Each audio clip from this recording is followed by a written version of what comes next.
Welcome to your new wrestling obsession.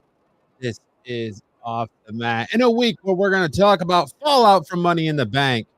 We're going to talk about CM Punk potentially selling out, changing his stance, putting the almighty dollar over everything else. Yep.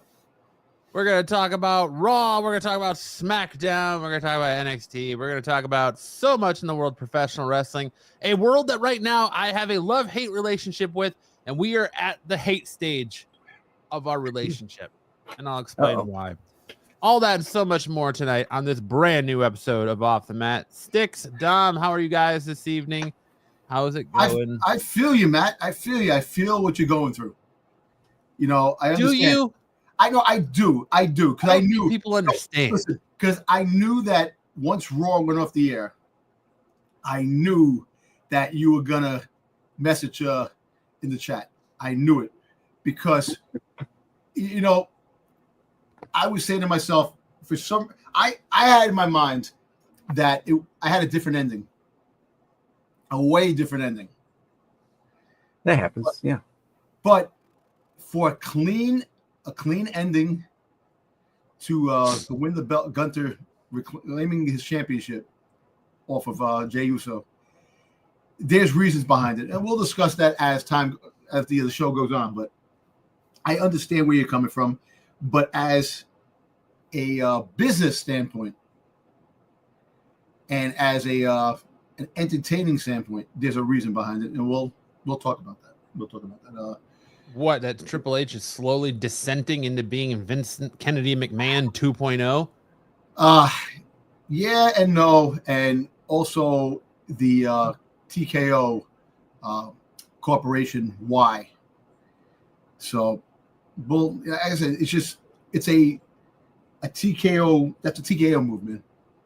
That definitely is. That's coming from, and look, that's coming from the higher anarchy of the company. You mean the hierarchy? Okay, yeah, anarchy. I like higher anarchy too. That's pretty good. Yeah, the higher anarchy. Right up there with slow style. Yeah, right, yeah. Yeah, that's what I meant. Yeah. Let's start the show talking about what potentially was going to be our top news story. I want to talk about. I don't know. How do you guys want to do this? Do you guys like when I put the graphics on the screen for the news stories, or do you want to just free flow and talk about the news? Let's free flow. Let's free flow and do it, because I think we have a better just shooting the breeze about it. You know, we already know what the headline is. We already know what the problems is. The craziness. So let's just. Well, we're gonna start with R-Truth, and at Money in the Bank, R-Truth made his shocking return. Yep. And we now know that he is no longer R-Truth. He's Ron Killings. But apparently the return of R-Truth has some higher WWE brass very, very worried. WWE made the decision to bring back R-Truth after fans' outcry over his release from the company, but this was reportedly left some higher-ups worried. According to Wrestler Observer Radio, Dave Meltzer, he said that some of the brass were not very encouraged by the returning of Ron Killings because they're worried that it's giving the fans too much of a voice. Dave Meltzer said they didn't count on this, WWE. You know, it's funny because the whole thing is it does prove that fans have a voice. And some people have gone, well, now the fans know they have a voice and they can hijack the show, which is exactly what everyone in WWE didn't want. And I don't say everyone, but most people in WWE on the top side are in fear of. Meltzer added that fans may feel galvanized by the even more critical or future cuts, believing they can pressure WWE to U-turn on releases. And now all of a sudden they did that, and it's basically dude, reading what Dave Meltzer writes is like reading what my 3-year-old is trying to interpret things. Yep. What happens with the next round of cuts? You know what I mean? It's like before, it's one thing where it's like whatever, but this next round of cuts is like people are gonna go, hey, you could just get this guy back if we're sad. Truth returned by attacking John Cena during Money in the Bank 2025 pay-per-view event, allowing for Cody Rhodes and Jey Uso to beat Cena and Logan Paul. Thoughts on on Meltzer's comments, the fears of WWE brass, and basically being fearful of the people that put them where they are, the fans. Well, it is about the fans. It is about the fans. It's always been about the fans. They always said that. I think I think this outcry was bigger than ever before to a certain point because it was a particular wrestler. Even though R-Truth is not utilized as much, he is a well-liked personality and wrestler in the clubhouse and in the clubhouse for the show for WWE. People love him. I don't think anything like this has happened before with cuts that we had before that they brought back people. If you remember, I don't know if you can remember anything. I don't know if we had something similar to this.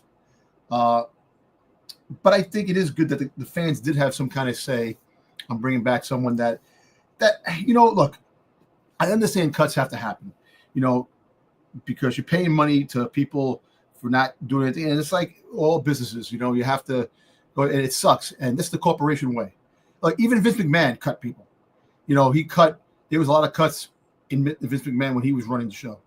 And I don't think that there was a bigger outcry than this with releasing R-Truth and for the fans and crying and bringing them back. I don't think that the fans will hold the shows hostage, feeling sad if somebody gets cut.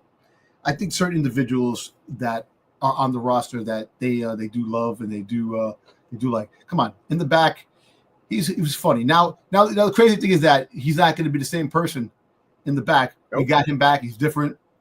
I could see him coming out, lighting a cigarette, and just chilling out on the commentators and going and just having a. Can he be world champion? Is he going to be more part of the mainstream?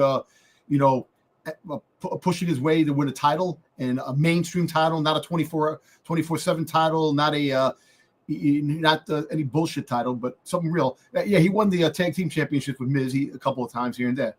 But can we see him winning something bigger now because of the fans' cry and bringing him back? I think this was a good move by the company bringing him back.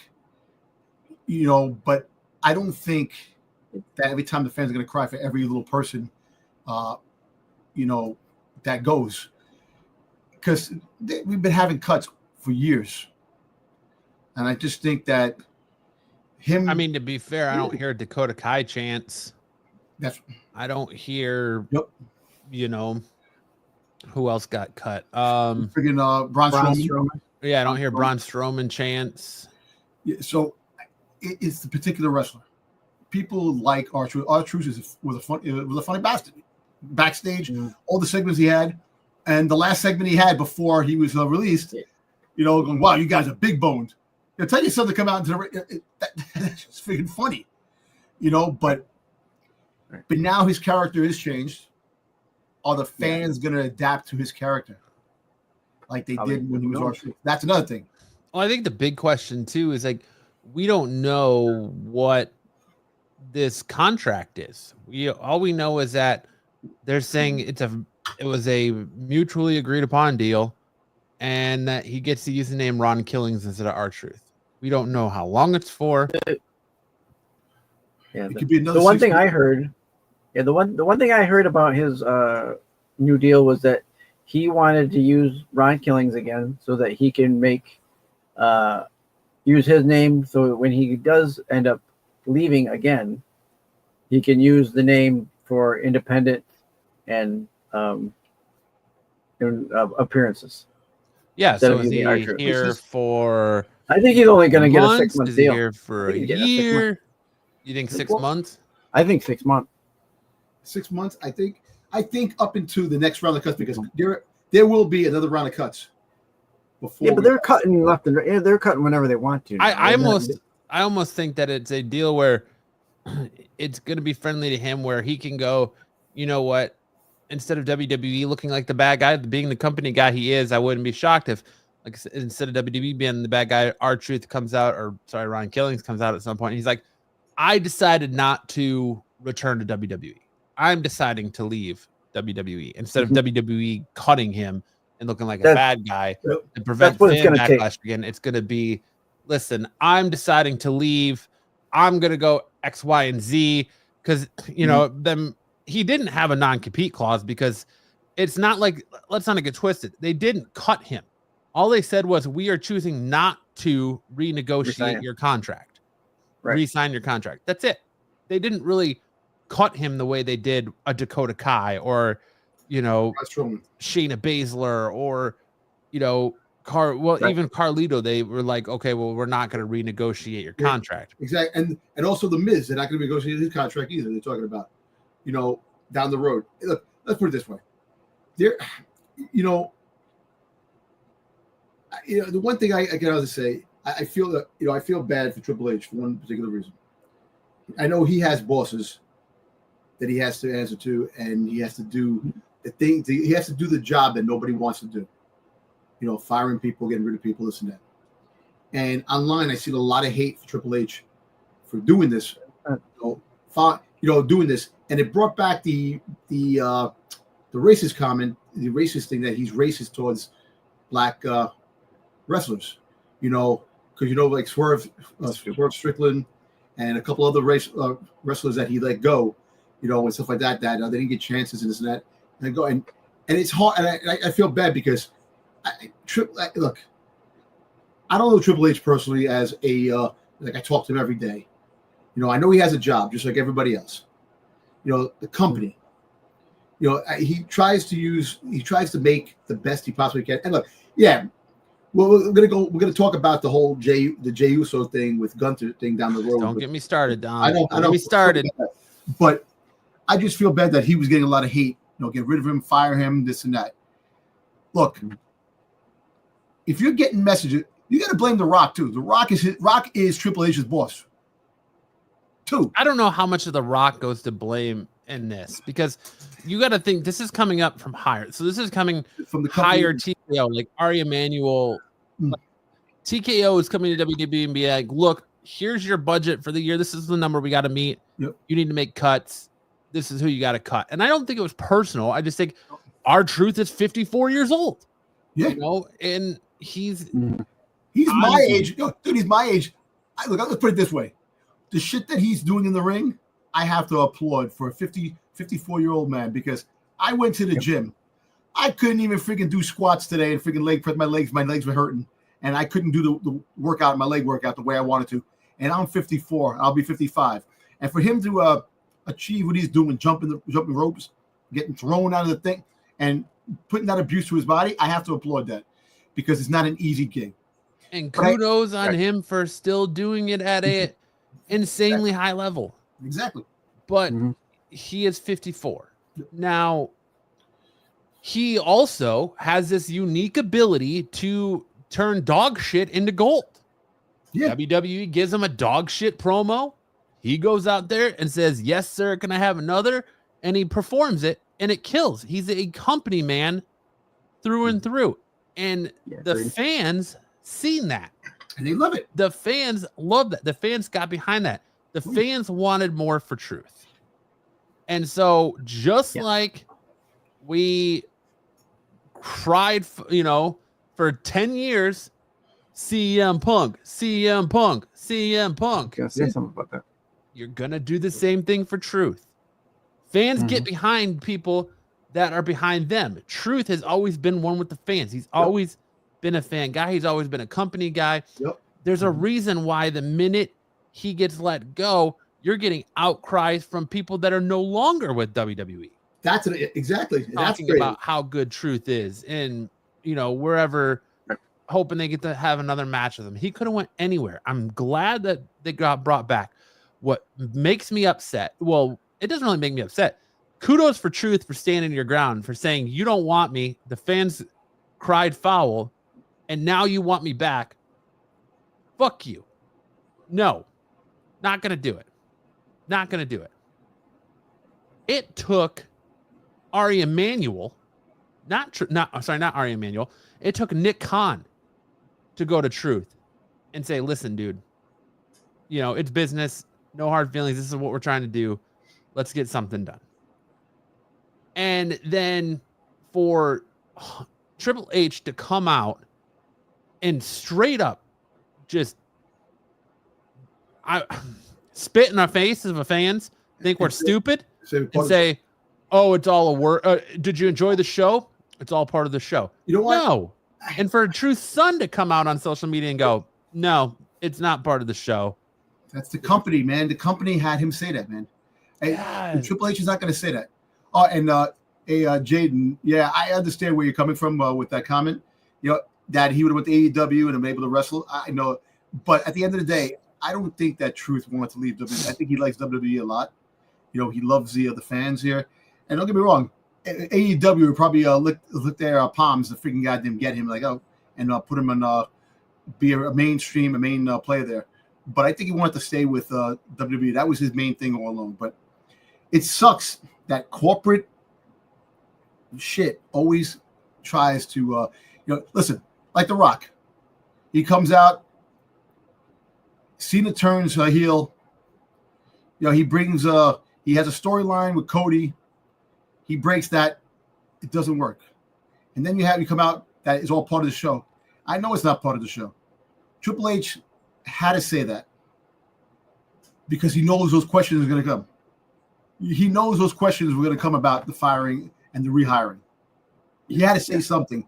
You know, he's not going to strictly go like this. Well, you know what? The fans outcries, this and that. We had no choice to bring him back, this and that, because they love this guy. They're not going to say that. But why can The Rock say it, but Triple H can't say it? Why can't he come out and go, we are owned by TKO. We are not a family-owned company anymore. We are giving a budget. We are told that we need to make X amount of dollars and that we need to make cuts. We looked at the books. We looked at the contracts. We looked at whose contract was coming up. We looked at whose contract wasn't coming up. We looked at who's on TV, who's top, who sits where, and we're trying to get younger. So, well, look, this is the thing. Look, as you say that, I understand where you're coming from. They're not going to say that. No company will come out and say that. I would like them to say that. The truth, Don Topper does look like Adam Pearce. Well, thank you. I wish I had his money.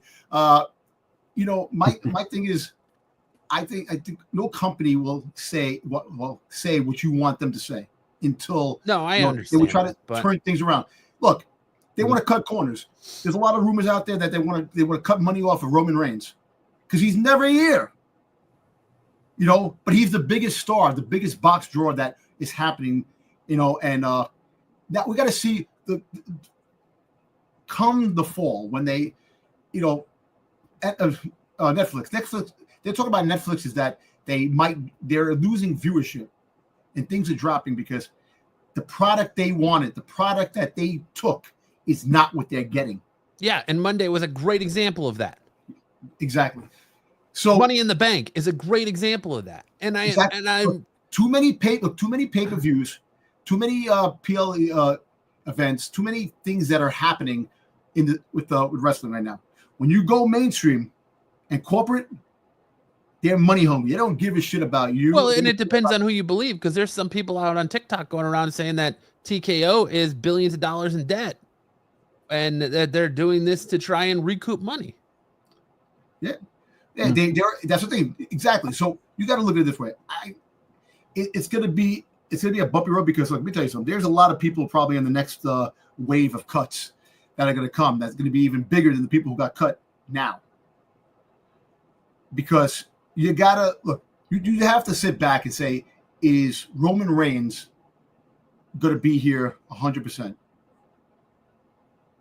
100%. No, we'll talk about Roman Reigns in a little bit, but he's going to be used as a Brock Lesnar. He is the new, all intents and purposes, he is the new Brock Lesnar. Yeah. He's going to come around for a couple months of year to be this attraction, and then he's going to take time off. Again, he did the same thing last year. We won't see him again until SummerSlam. From WrestleMania to SummerSlam, don't count on Roman Reigns. Mm-hmm. That's another thing too. You have all these old wrestlers. I understand they want to bring young talent, but the old wrestlers are what is bringing the box to draw of what people are paying for. The CM Punks, the Roman Reigns, the Seth Rollins. Yeah, Seth Rollins. this might be Seth Rollins' last push. If you really think about it. I don't think so. He's 40. What? He's 42 years old. Seth Rollins. Nah. 40. I think he said he was 41 or 42. Yeah. You know. So But, yeah. yeah. I don't think it's his last push. I think he's still got a few good years left in him. Rollins is only 39. All right, he's 39. Yeah, still got a few years. Okay, he could have maybe one or two more pushes in his for the rest of his career. But I'm just saying that the younger guys are going to get more of the spotlight now. They want to bring the younger talent, but you need to mesh in the veterans with the younger talent to make things work. And I like. Unless it's a clean slate, your younger talent isn't going to get any kind of push without the older guys. So you got to have some kind of veteran, just like in any other kind of sports team. You got to have a veteran or veteran to help your younger guys, motivate your younger guys, and get them to do what they're supposed to do. Teach them. That's how they learn. And it's the same thing with wrestling, It always has been. Every time someone new comes in, they're kind of putting a push with one of the older guys, So it's all cyclical, it all goes around one. So it's hard to say. Age is just a number. We all know that. So. Well, speaking of all that and making cuts to make room for talent, there's rumors that a new Bloodline member is going to debut on SmackDown tomorrow night. PW Insider is reporting that New Japan Wrestling standout Hikuleo is expected to be backstage at Friday's episode of SmackDown in Lexington, Kentucky. Although he signed with WWE nearly a year ago and was originally destined for NXT, Hikuleo never appeared on the brand. According to sources, WWE has long considered him a main roster caliber talent, and plans now appear to confirm that, with the NXT seemingly being skipped entirely. Amid the ongoing chaos with the Bloodline storyline, there's growing speculation that Hikuleo could debut as part of that angle. The son of WWE legend Haku, Hikuleo spent nearly a decade in New Japan Pro Wrestling, where he held multiple titles and also made appearances in AEW and TNA. That's another thing. That's another thing that they've been doing. Why are they spoiling things? I wouldn't mind watching SmackDown and all of a sudden he comes out like, I would have been, holy shit. Draw interest. Draw interest is what it is. 100%. Look, it goes with Asuka. Why did you ruin the return of Asuka? To draw interest, to draw Asuka fans that aren't watching the product back to the product. Hey, Adam Pearce. There you go. I mean, you can do that. You can do that and get people to go back and rewatch what you put out. It's like, it's like here. Say if Brock Lesnar ever comes back. Just say if he ever comes back. I want to be surprised with him coming back in an angle where it comes back and I'm like, oh, holy shit, he's back. Instead of going, next week, Brock Lesnar is going to be here. Like, they already talking about what next Monday. Here, Bill Goldberg. I've got that on there. Yeah, I know. But see, it's like, why? I know you want to draw interest, you want to bring people. But I think if you have the element of surprise, it makes more of a, more compelling of a storyline. Like this dude coming back from the Bloodline. Who's he going to be working with? Is he working with Jacob Fatu, or is he working with Solo? I think he might be working with Jacob Fatu. He might be the counterpart with Jacob Fatu to equal out JC Mateo. Yeah, maybe. Jeff Cobb. But at the end, it would have been fun to see, who the hell is that? Holy shit, he's here. Oh, this is going to get... Which, now, he's coming. By the way, let me put it this way. Terrible decision by WWE. I think they should have put JC Mateo, Jeff Cobb with Seth Rollins as well. Instead of Bronson Reed. Really? I think having JC Mateo and Braun Breaker over Bronson Reed would be just a much better. Because what does he have to? You could have put Bronson Reed back with Solo Sikoa because Bronson Reed and Solo Sikoa are in the same team Exactly. in War Games. Exactly. So why JC Mateo being with Solo Sikoa doesn't make sense, and they haven't explained why. Not yet. And then I don't think they are. He ain't blood. He ain't blood. He ain't Samoan. He ain't part of the bloodline. Like, why?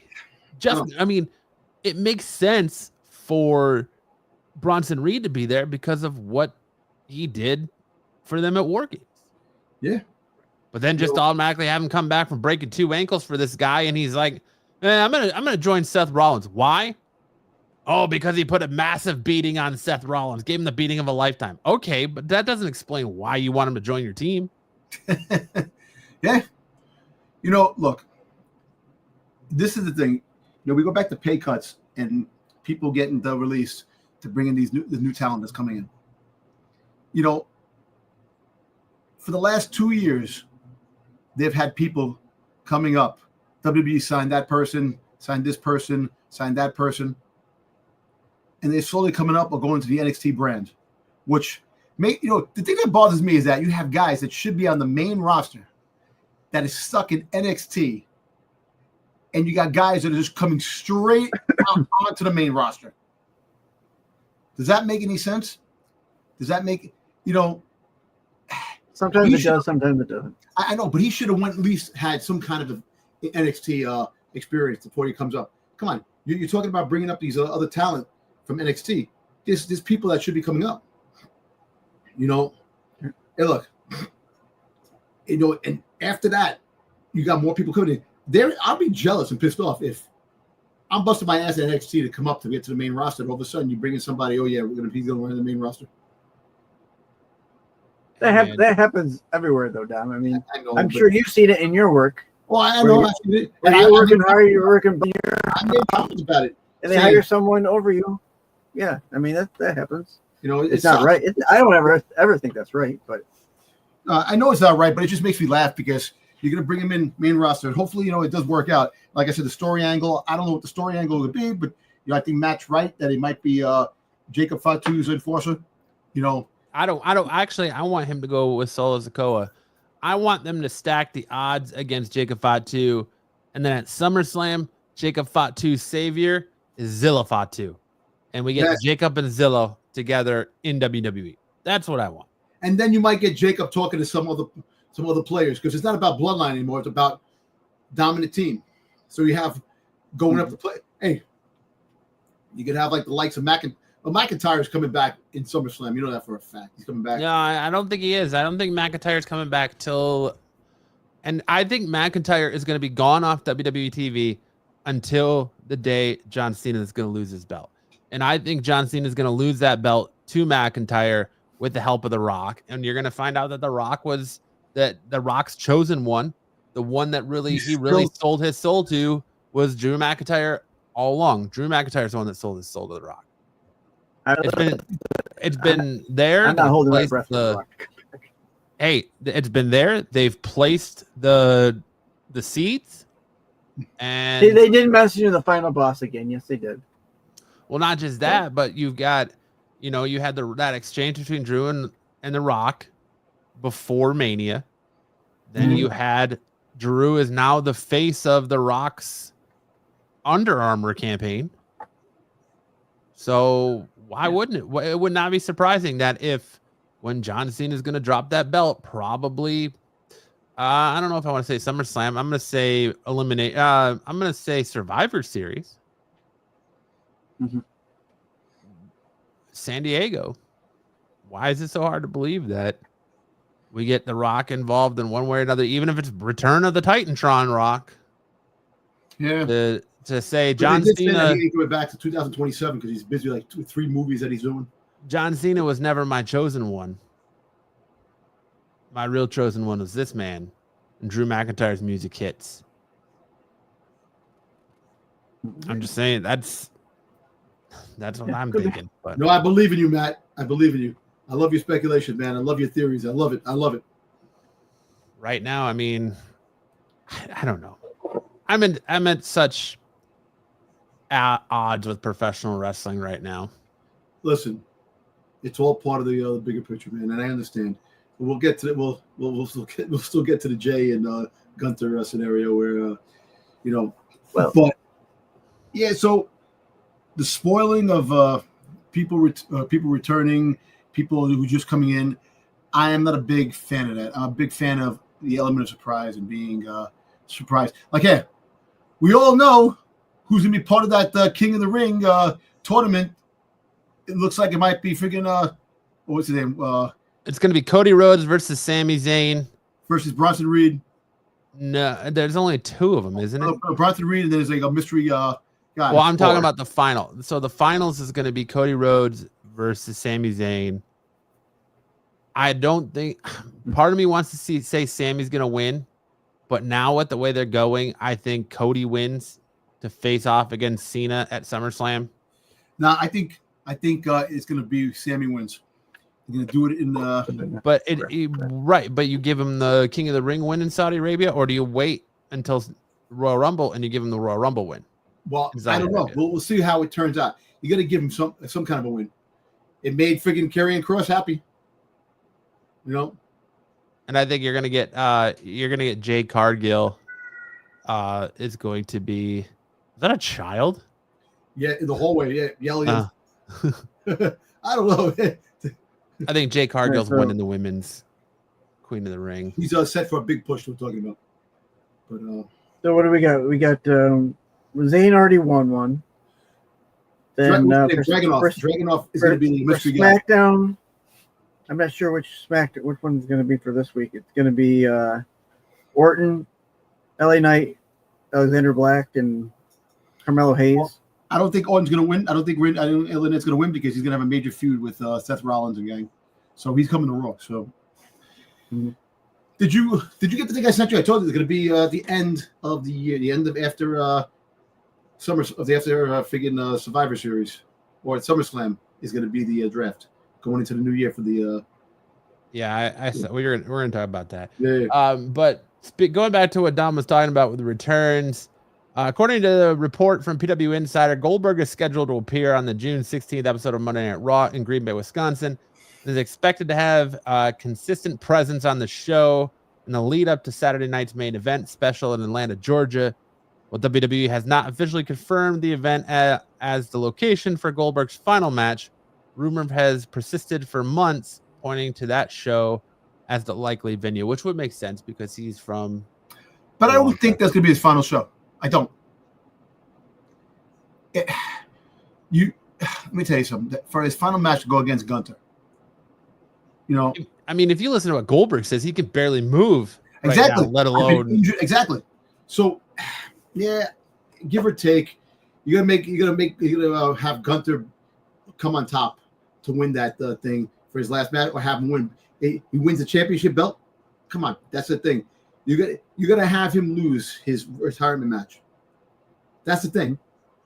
It's well. Here's the other thing about this too: is WWE is pretty much admitting that they listen to wrestling podcasts, the IWC, and they're changing the shows based on what the majority of the IWC is saying, because there was a lot of talk that Goldberg was going to be at Raw on Monday night here in Phoenix. And they basically said, well, we decided not to do that. There's people saying we decided not to do that because people expected it, because people were talking about it. So they made Jey Uso lose the belt on Monday to Gunther because people were expecting him to beat Gunther and expecting Goldberg to come out. And they basically said, well, we've listened, and all the chatter was that they expect Jey Uso to win and they expect Goldberg to come out. So they're trying to do it to make you expect the unexpected. And look, I like that, and I don't like that. But I do like the fact that if you're going to have somebody come out or somebody show up, I love the surprise element. I love that. But I don't, you know what, Matt? I don't want them. Matt, you know what? You're right. I'm at a crossroads with wrestling now. I really am. Yeah. I don't want them listening to us and trying to figure out what we want and what we don't want. I want them to do their own shit. like they've always done without listening to podcasters or the internet. When we had the Attitude era, we didn't have that kind of. Well, we also didn't have the internet really during the era. The internet was in its infancy. Exactly. Yeah, my point is they didn't have to have that. They were able to make great storylines without having to have fan input. Fan input, as we've seen in the past week with the Ron Killings stuff, it's put it over the edge because people, yes, they want R-Truth back. Well, guess what? You're not getting R-Truth back. You're getting Ron. It's going to be a complete 360 of what you want. You see what you said about the Attitude Era? The story you got? It was changed about hundreds of times before the show even went on the air.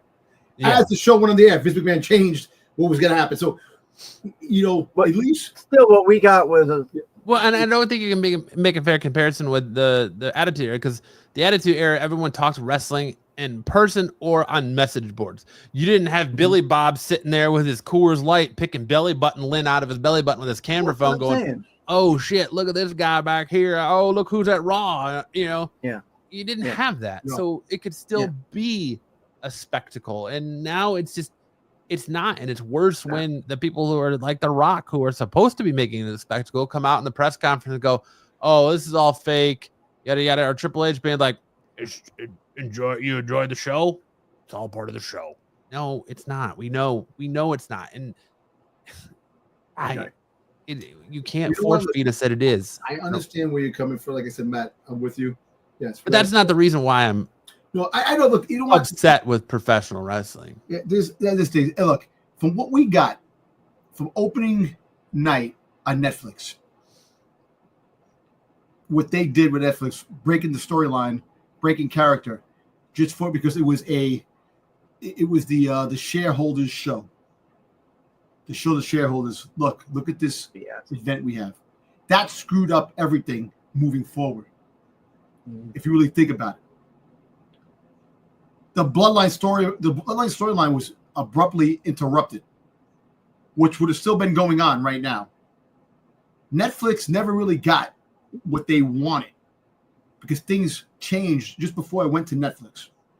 Mm-hmm. And the bloodline storyline was the best storyline that they had in years.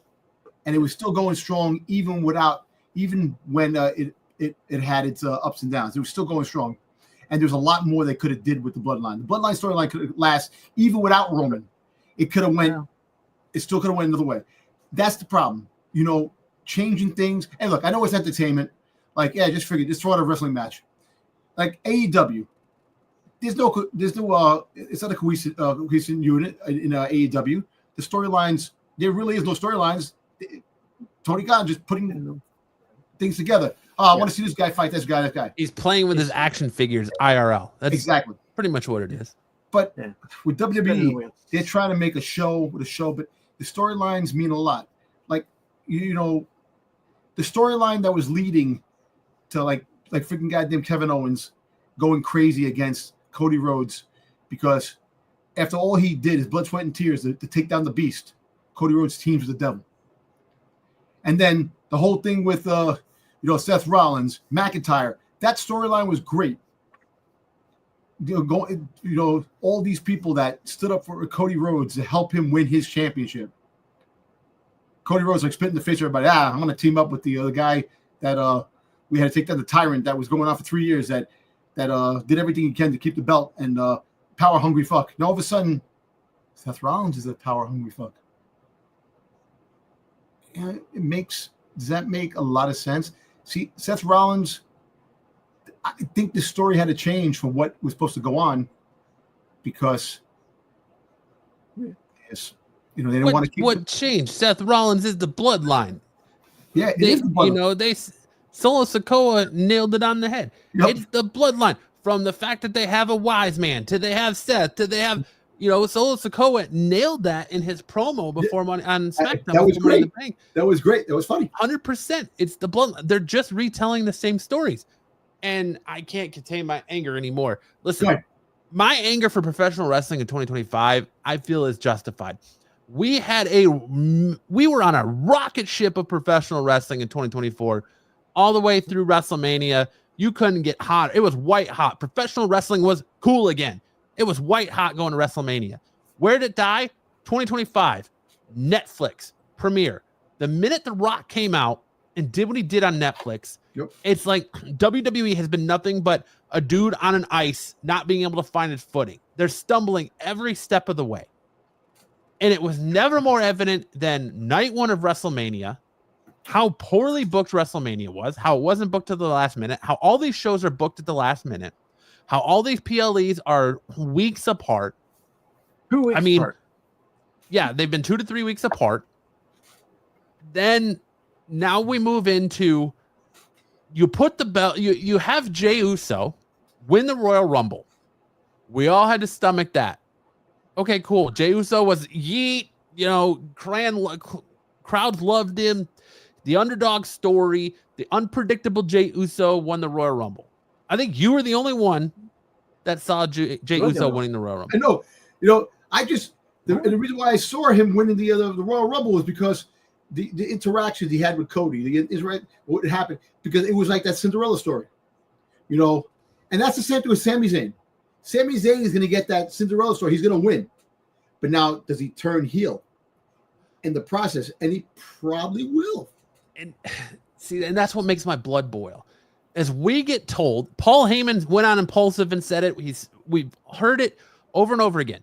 WWE doesn't do anything without a payoff. They don't put promos out without a payoff. My God, for the first 4 months of this year, it feels like all we've heard about is people coming out to Cody, people coming out to Jey Uso going, oh, we're friends, but, I'm not going to stab you in the back. I'm going to come from in front of you. And when I'm the number one contender, I'm going for this title, we're going to have a completely different story. What do they do at Money in the Bank? They make Jey Uso win the title at Mania. Everyone saw it coming. They put it on the first because everybody knew it was coming. Yeah.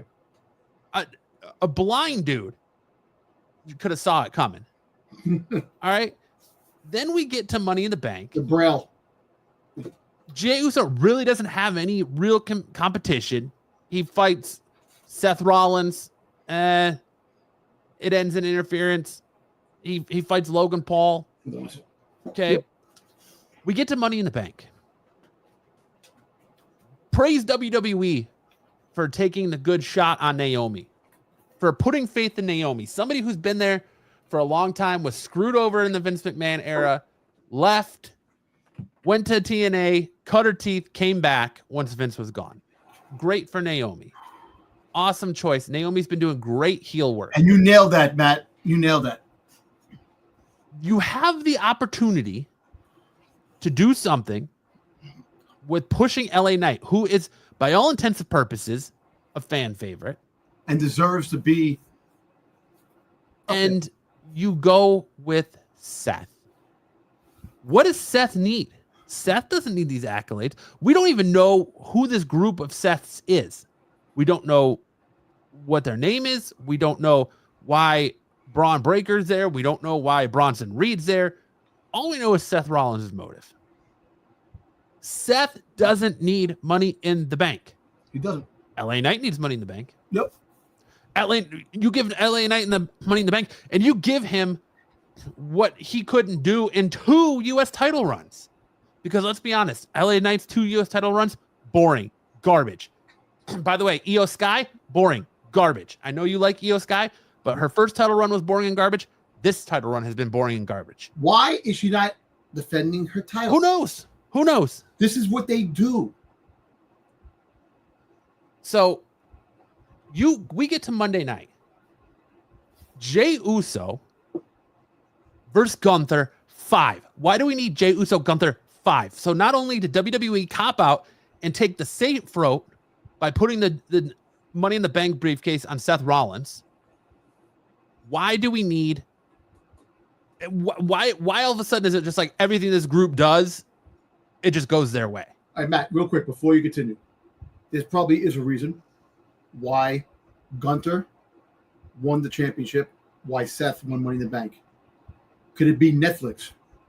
They want these top champions They want them on the brand. They want it in Netflix to have the draw. They want the big names, and they want these guys. I don't think Jay was bringing that to Netflix. From what I heard, makes no sense. the reason Netflix is the reason Jey Uso won the Royal Rumble and was champion in the first place. I know, and that's the thing. But I also think that there's two parts of that story. Look, and I understand. Freaking goddamn Gunther and J5. Yes, that is absurd. And Seth Rollins winning the Money in the Bank, it should have been LA Knight. But let me keep cooking here for just a second, Don. Go ahead. All right. Let's play fantasy booker, shall we? Because I like to play fantasy booker. You do Jay Gunther, whatever. Jay wins that match. Sami Zayn wins King of the Ring in Saudi Arabia. Okay. We get to SummerSlam. Now you're paying off the Sami Zayn and Jey Uso are best friends. Honorary Us, Sami Uso versus Jey Uso. Face versus face. Why can't we do that? Who cares? Face versus face. Friend versus friend. Everyone's a friend until you step across the ring from them. Yep. You then have Sami Zayn win the title off of Jey Uso at SummerSlam. How crazy would that be? But as Sami is getting ready to raise his hand, burn it down. Seth Rollins comes in. Braun Breaker from nowhere. Spear Sami Zayn. Tsunami. Seth just, curb stomps Sami. Pins him 1, 2, 3. Takes the title away from Sami. Something he has worked for. Karrion Kross said, "You'll never be champion." Sami wins it. Has it for 3 seconds. Seth takes it from him. Then you follow the story of Sami redemption arc. He goes and he wins Royal Rumble. He wins the belt back at Mania.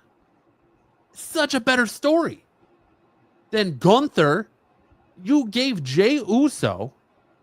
We went through all of that stuff from Royal Rumble to Mania, those 2 months of buildup for him to have a Kofi Kingston level title run. And yes, Kofi lost the title in seconds to Brock Lesnar and got squashed, which wasn't right. But 2 months, not even 2 months, a month and a half. Because Mania was what, April 19th? And yes. Yeah, it's June 12th. And he lost the belt on what, June 9th? So he didn't even make it 2 months as champion. We all knew he was going to have a short title run. And I understand this whole titles changing hands, keep things exciting. And I get that. But it's also about long-term storytelling. And for me, I like unpredictability as much as the next guy. And I'm not mad that Jay lost the title. Don't get it twisted. I'm not a Jey Uso stan that's like, oh, Jay should. I'm mad that WWE is once again playing it safe. They took the belt off of Jey Uso after they force-fed us Jey Uso, force-fed us all that crap from Mania with Gunther to do Jey Uso 5. And Gunther didn't have to do anything to get a number one contendership. There's so many people that are in line that deserve a title shot. Gunther just came out and declared, oh, well, on Raw after Money in the Bank, I get my shot back. What? Yeah. Why? No, nothing. It feels like twofold. WWE didn't trust Jey Uso as champion. 2, WWE doesn't know what to do with Gunther unless he's got a championship.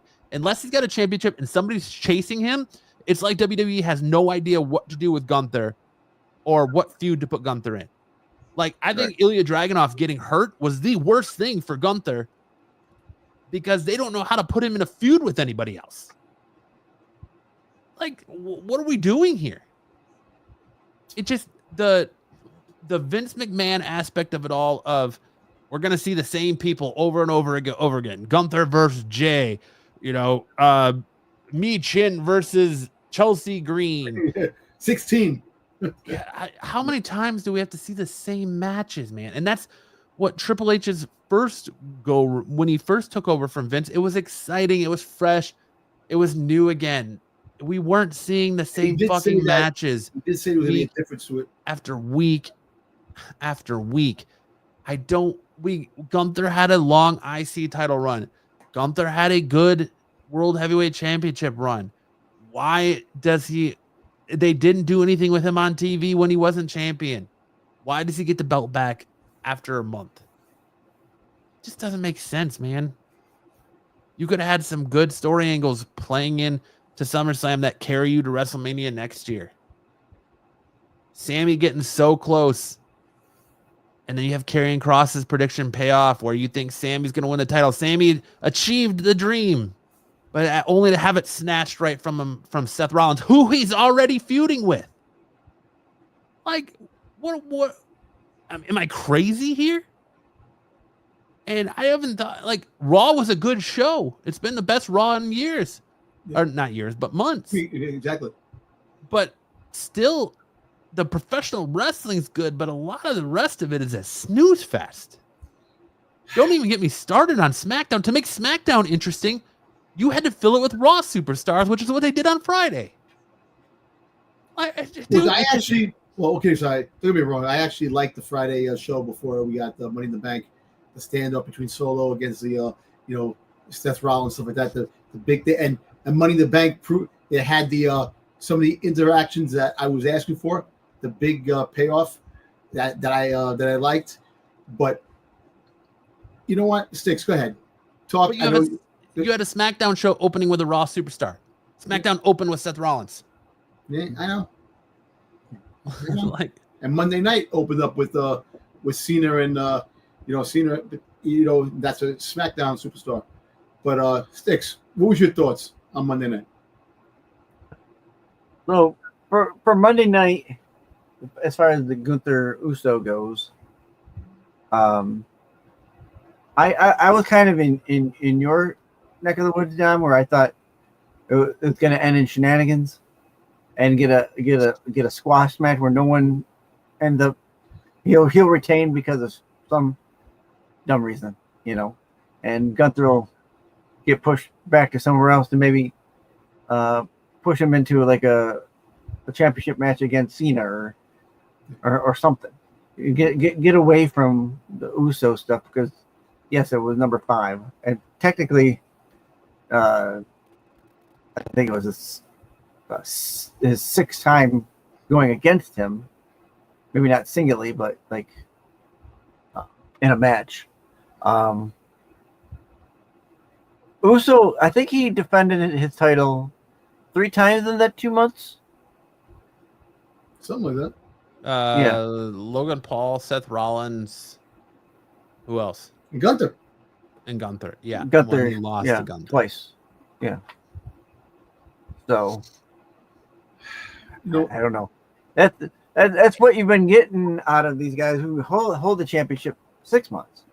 They're getting 4.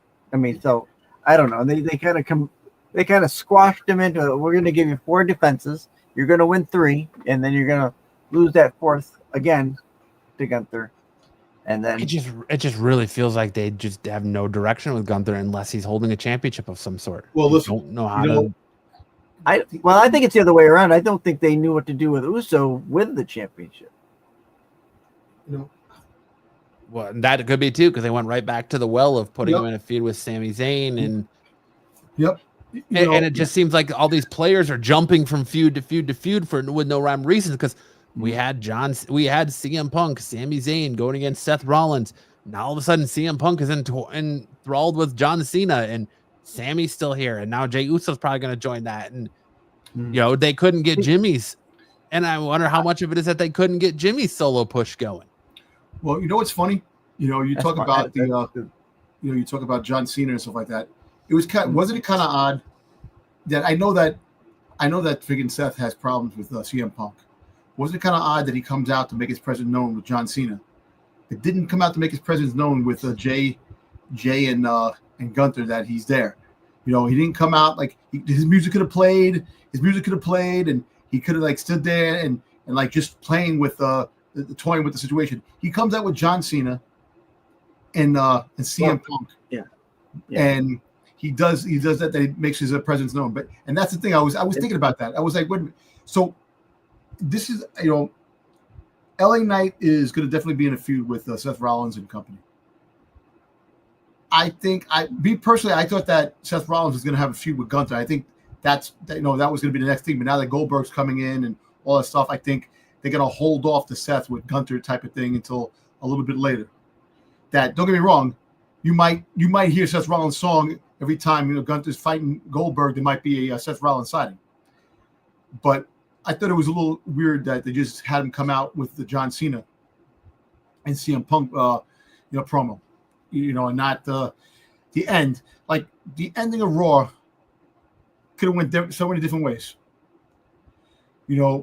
Well, yeah. And if you think about it, though, the John Cena CM Punk one makes sense because they both have something to lose and nothing to gain. Punk can lose out. They both have the opportunity to lose the title to Seth. Seth can stop Punk, who he's feuding with, from gaining the title. Yeah. Seth can also take the title from Cena. So that makes sense for Seth to come out there because he's the wild card and all this. Where Jay Gunther, there's not really anything there for Seth other than, what tells me that you're right about, and the reports are right about the draft coming after SummerSlam, is that okay? Well, is Seth inserting himself in the World Heavyweight title picture or the WWE Universal Championship picture because that title's coming to Raw versus the other one being sent to SmackDown? Is Gunther being shipped to SmackDown? Is that why Gunther won the title? Because he's going to SmackDown? I don't know. There was one match, and I don't remember which one it was, where the announcer says this person has been drafted to SmackDown. Not moved over, drafted. Well, that leads me to believe that we're not going to get this formal draft. Every time someone moves over, they're just going to be considered drafted to that brand. I don't know. Maybe look, you see, like they have a little promo that the Mr. Iguana is coming to Raw. That they want him. Raw wants him to come in because he's a merchandise seller. Dude, that's another couple months. But portion then it'll be over. Look, I can tell you this. Look, if you're gonna do something, we all know that Raw, they want to stack heavy Raw for Netflix because Netflix wants the big superstars. John Cena, CM Punk on the same brand with Seth Rollins and his group, this and that. That's a big draw. This is why they need to float. This is why they need to have their big guys float. Exactly. And that's a big draw. That's the money maker for you bring Roman Reigns into it, the scenario, this and that. That's a big. They want it now. Saying that Jay lost the belt. He lost the belt to Gunther because there are rumors and the cheat sheets that they're talking about. They want to reunite him with Jimmy, Big Jim. Yep, I heard that. Form a tag team again, this and that, because they need tag teams. That's another thing. The tag team division is bad. It's in shambles. It's in absolute shambles. Shambles. To stop a singles run, to put the band back together again. That should have been part of the storyline, though. You could have had a part of the storyline. You could have had, and look, don't get me wrong. They did right by giving Naomi the Money in the Bank because she wants, like you said, that she wants to get pregnant. Wants to get pregnant. I'm fine with that. She wants the last run, this and that, and it's great. The opportunity for good storytelling and the opportunity of good, like a good show, keeps missing. They keep missing the mark when it comes to all these things. We like the Usos. A great tag team. You split them up. Jay had more of a fan following, more of a favorite as the two, and Jimmy Uso didn't really catch on. Jimmy could have did a lot of other things. Jimmy could have freaking went another direction, and he had no choice. Maybe go back to being a heel. Maybe go back to and make the storyline. Rikishi could have been a part of the Bloodline storyline to make it even more interesting. Rikishi, I would have brought Rikishi in. Because Yeah, he already came out and sounded off online about his boy losing the title. Yeah, exactly. So basically, he already said he's already fired. But imagine having him come out and being part of the bloodline, talking stuff, this and that. And that would have been cool because now, like I said, if you really want a hashtag and go back and recycle the bloodline storyline, I think you missed the opportunity. You could have took a little break from the storyline. The bloodline presence could have still been known. But now you're breaking up things. People are going their own separate ways, and you have two bloodlines. It doesn't make any sense. But they're trying. Their views are down. Yeah. Netflix, their billion-dollar deals in jeopardy. Yep. They're trying to catch lightning in a bottle again with the Seth Rollins storyline. And it's not working. It's not working because Seth Rollins doesn't need a pitch man. Seth Rollins is the pitch man. Seth Rollins is one of the best guys on the mic. You don't need Paul Heyman to be there to hold the bottle for him. And that's the problem. Look, don't get me wrong. I like the idea that Paul Heyman aligned himself with Seth. Because I was saying that for months. Roman Reigns is the bad guy and all this stuff. All these guys that are turning heel, they're not heel. They're just returning the favor of what Roman Reigns has done in the last 3 years when it comes to the whole overall story. Me personally, the only thing I can see with the Seth Rollins storyline is that you want to build up Braun Breaker. You have a big group. You have Braun Breaker part of it, of course, and he already planted the seeds with Paul Heyman in NXT when Braun Breaker was there to be Braun Breaker's wise man down the road. This and that. The story eventually what's going to happen. This is going to break up, and Braun Breaker is going to have his. He's going to have Paul Heyman by his side. That's the future. This storyline, it doesn't make sense now. But it probably makes sense a little bit later. Hopefully, fingers crossed, this and that. I personally think that Seth Rollins is going to be the odd man out of this whole thing when it's all said and done. It's going to be like a Judgment Day type of thing where what's his name? Adam Cope. Edge. Was part of the Judgment Day and he got kicked out. I think this is going to be something similar in scale like that. But another member is going to come. There's going to be another member. And we keep speculating. I keep saying Ethan Page, Ricky Saints, this and that. People are saying Sami Zayn. He's the one that they wanted, right? They did exactly. I don't think it's going to be they wanted. Like I said, to throw a curve in there, if Seth has the feud with Gunther, who's Gunther's friend? The only friend he has left. Tiffany Stratton's boyfriend, fiance. Where's he been though? Where's Ludwig Kaiser been though? Where has he been? For all we know, he got released too, and they haven't done anything. I don't think he got released. How about this type of storyline? How about this type of storyline? You get freaking Seth Rollins and his group beating the shit out of Gunther. And he comes out to help Gunther. He helps Gunther, this and that, and then he betrays Gunther, kicks him in the balls. Gunther falls down, Seth Rollins stomps him, gets the belt. He aligns himself with Seth Rollins' group. Yeah. You could have something like that because you haven't seen, like I said, there's different stories that can happen when it comes to different scenarios. But hopefully we'll find out what Seth Rollins' group is going to be, who is going to be, why everybody's aligning with them with Seth. Why does Seth need a group to become absolute power? Like I said, it makes no sense to a point where you talk about that you created the beast in Roman Reigns. It was your fault by turning Roman Reigns who they are. You're doing what exactly you said that you did to Seth. You did for Roman Reigns. The power-hungry mongrel. Absolute power. You freaking goddamn the Emperor. Absolute power. you know. But I don't know. Definitely, they need to pick up the game and storylines. They need to pick up the game. And Netflix, like I said, they could lose it. You know, wouldn't that be funny if they lose so that Netflix said, you know what, we don't want you anymore? They go crawling back to freaking USA. You know, you go to Paramount.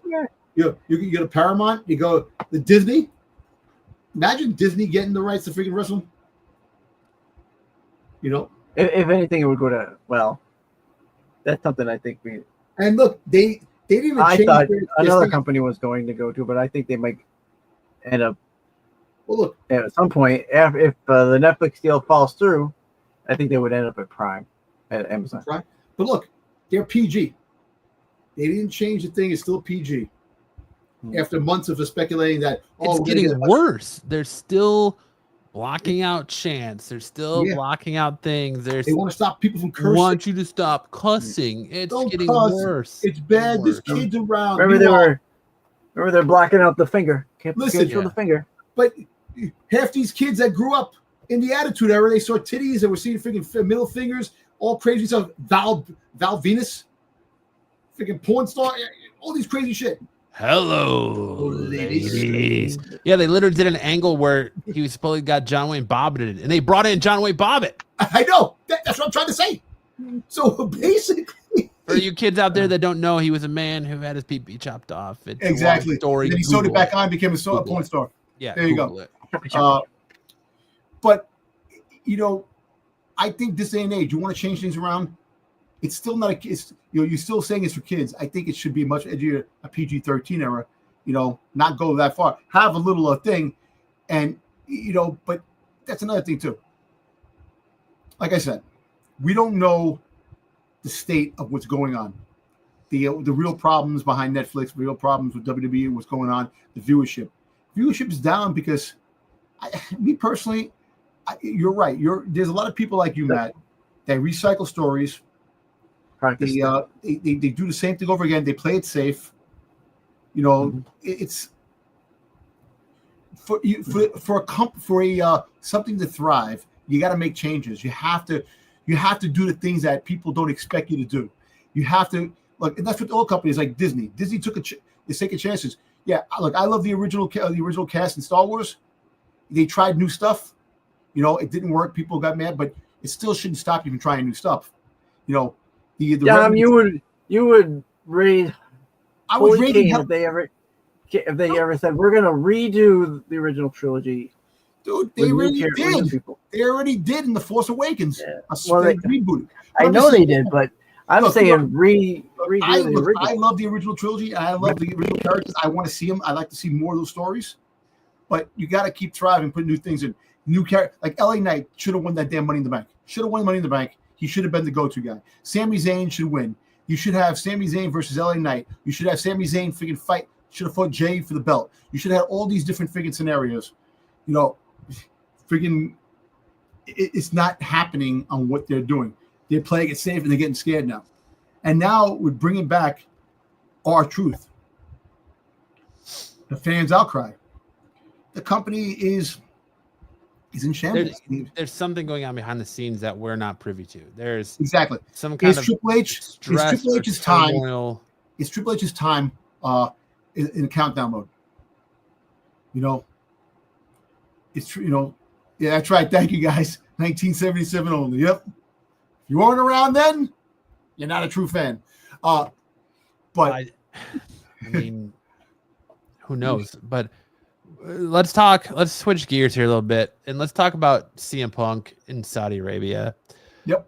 We know that CM Punk has famously been on the record in 2020 with comments when he was in a feud with The Miz, when he wasn't even part of WWE, but he was in a feud with The Miz, and he told The Miz to go suck a blood money covered dick in Saudi Arabia, you fucking dork.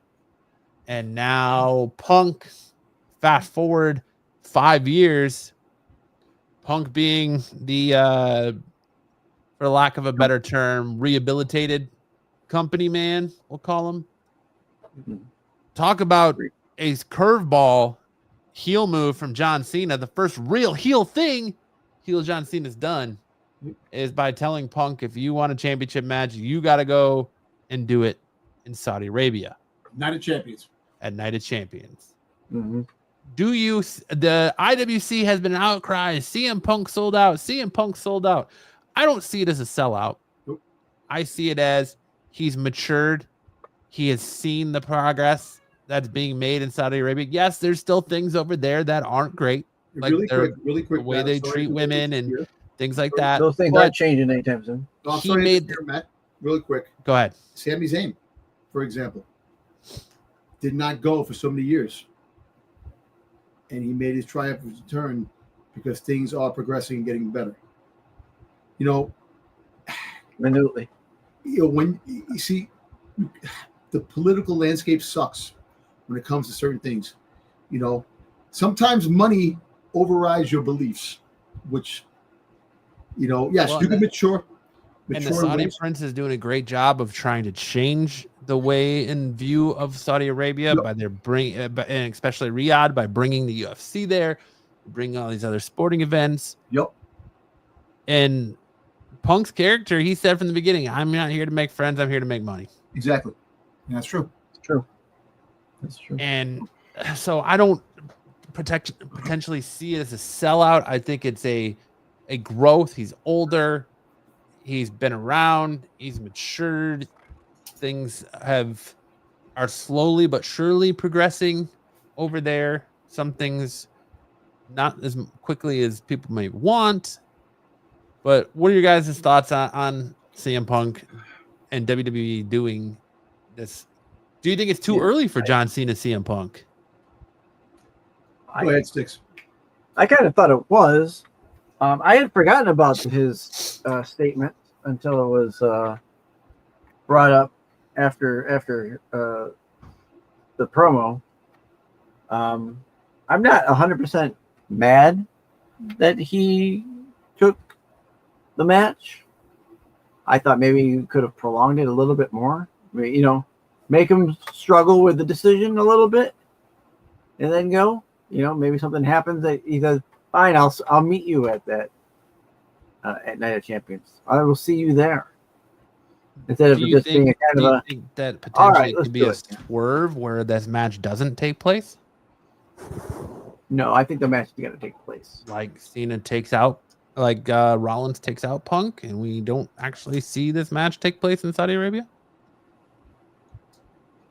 Yeah, well, you mean like maybe change cards subject to change? As in, he doesn't make it to Saudi Arabia, and somebody else. Right, he doesn't make it to Saudi Arabia. Yeah, and somebody else takes his spot. Maybe. Ron Killings, maybe. Do you think he'd be part of that?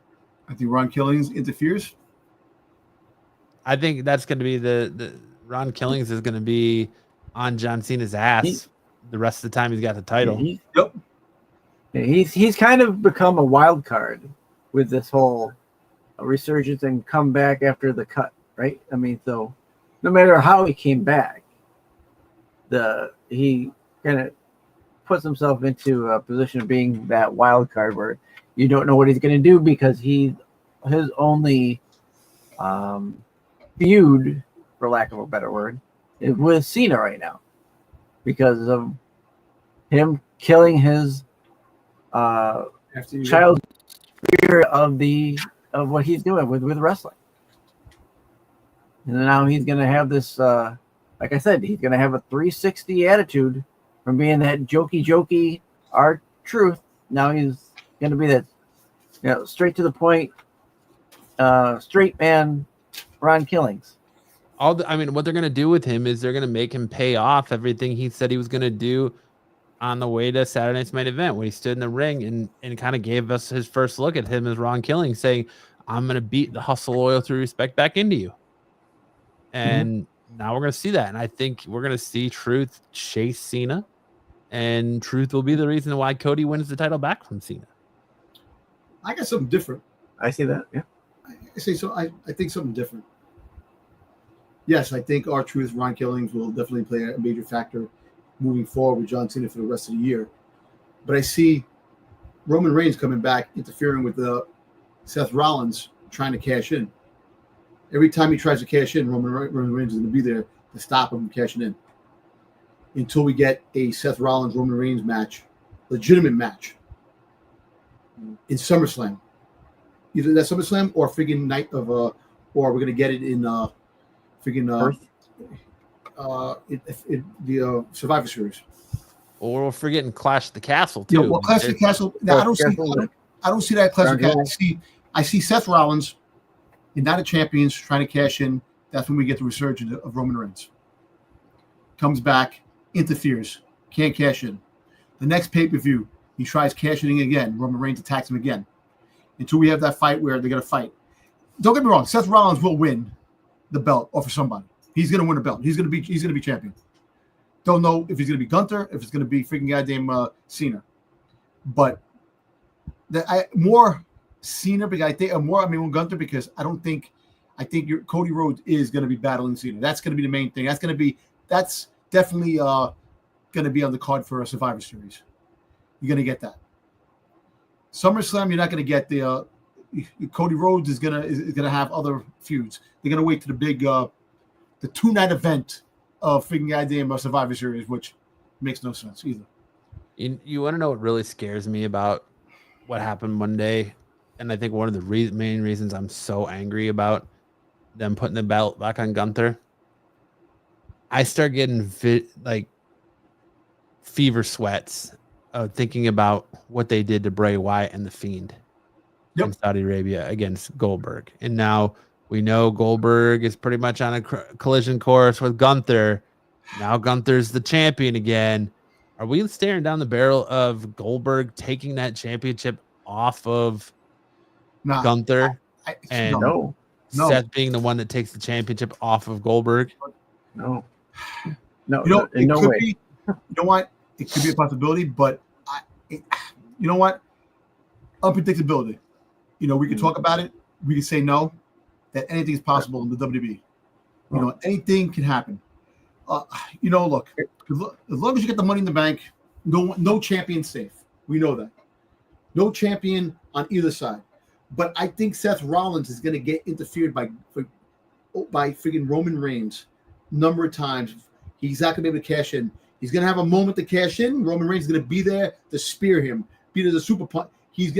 Roman Reigns is going to be a thorn in Seth Rollins' side until Roman Reigns fights Seth Rollins to beat him. Roman Reigns has not beaten Seth Rollins. That's got to be a fight where Roman Reigns finally defeats the monster, finally beats his worst nightmare, that finally he defeats the guy that was always his thorn in the side. So that's a match that everybody wants to see. So I think that before Seth Rollins comes to the champion, I don't think they're going to give the belt back to Roman Reigns. Ain't getting the belt back. He's not getting the belt back anytime soon. Not this year. But he can interfere in Seth Rollins' freaking claiming of the belt on numerous times on each show. Listen, look, let me tell you something. This is the thing. Since we're not having the draft until September or October, whenever they decide they're going to have the draft. If they do one. If they do it, but your Money in the Bank. You can come and go on any brand to cash in. True. So you're going to see Seth Rollins trying to cash in numerous times up into SummerSlam and get defeated by friggin' Roman Reigns. That's why I'm saying we're going to get a Roman Reigns. I think Survivor Series. We get Roman Reigns versus Roman Reigns versus Seth Rollins Survivor Series. I don't know. I think that's more of a. They did. Remember they did that though. They did that with Austin Theory. More WrestleMania or Royal Rumble as main event than. You know what? You may be. You might. But it's going to be it's going to be Roman Reigns versus Seth Rollins for championship, because Seth Rollins will eventually win the championship off of one of the guys. It's crazy turn of events are going to happen. Everybody's going to be interfered. Everybody's going to be involved when it comes down to it, because you're going to have a lot of different angles that happen. So, yes, I see Seth Rollins in Saudi Arabia in friggin' Night of Champions trying to cash in on Cena and get interrupted by Roman Reigns. at the same time, you have LA Knight that's going to be feuding with Roman. So there's going to be a lot of different things. Roman Reigns right now is he's going to come back. He's going to be coming soon because he's been out. They're going to bring him back, and hopefully he comes back soon. And I think Night of Champions definitely that in 2 weeks, Night of Champions, right? 2 weeks. Night of Champions, the 20. I want to say it's the 28th. It's kind of crazy how these freaking pay-per-views are so close together. It's really annoying. That 2 weeks. There's so many damn pay-per-views that are close by, which really suck. But I can see Roman Reigns coming back in Night of Champions. June 28th. Yeah, and it's 1 p.m. our time, Eastern Standard Time. That sucks because Saturdays are usually busy. I can't. Saturday afternoons, I'm usually doing things. And I can't watch the fucking thing. But we'll see with that. Monday Night Raw, like I said, Gunther winning the belt. They played it safe, put it back on Gunther. If they got a plan for Gunther. I like Gunther. I just don't. I don't like the angle the way they push it. Hey, look, there's a reason why that Jay fucking lost. They don't want Jay to lose. They don't want Seth to beat Jay for the belt. They take it why? off. It makes sense for the story. Like, I understand that Survivor Series doesn't have the War Games moniker, but it really feels like we're building towards a Survivor Series War Game match with Seth, Bronson Reed, fucking Braun Breaker, and then now you got unfinished. I still think all intents and purposes we're getting a CM Punk Roman Reigns versus Seth. Well, probably Sami Zayn, CM Punk, Roman Reigns triple threat match versus Seth, Braun Breaker, and Bronson Reed at SummerSlam. But now you throw LA Knight into the mix. It feels like we're starting to slowly build a Survivor Series War Games team here. Yeah. And you're going to see the bloodline, the new bloodline, aka Seth Rollins' group versus Roman Reigns, CM Punk, Sami Zayn, Jey Uso, and LA Knight. Do we get a new member to Seth Rollins' group? I think so. Eventually, yeah. Eventually. As the summer grows and goes, yeah. I mean, I like what they're doing by potentially not doing the drafts till after SummerSlam, because then you're giving these stories time to cook through the summer, and you're resetting before Mania. Yeah. Before the new year, going into the reset. Okay, cool. Get it. Fine. But I don't know, man. Want to go to Vegas next year, Matt? I'm thinking if the card's anything like it was this year, nope. Hey, wasn't Raw in your neck of the woods in Arizona? It was, yeah. Was I gonna pay $250 for a nosebleed seat? Negative. Nope. Where was it? Scottsdale? No, it was downtown at the Phoenix Suns Arena. Oh, yeah. So I'm not using it. I think they need to play off this year, and I think the draft can be a reboot, and we'll see how it goes with people. But I think that a majority of the big stars are going to be on Raw, with more of the call-ups and the newer guys going to SmackDown. Because they want Raw to be stacked. Yeah.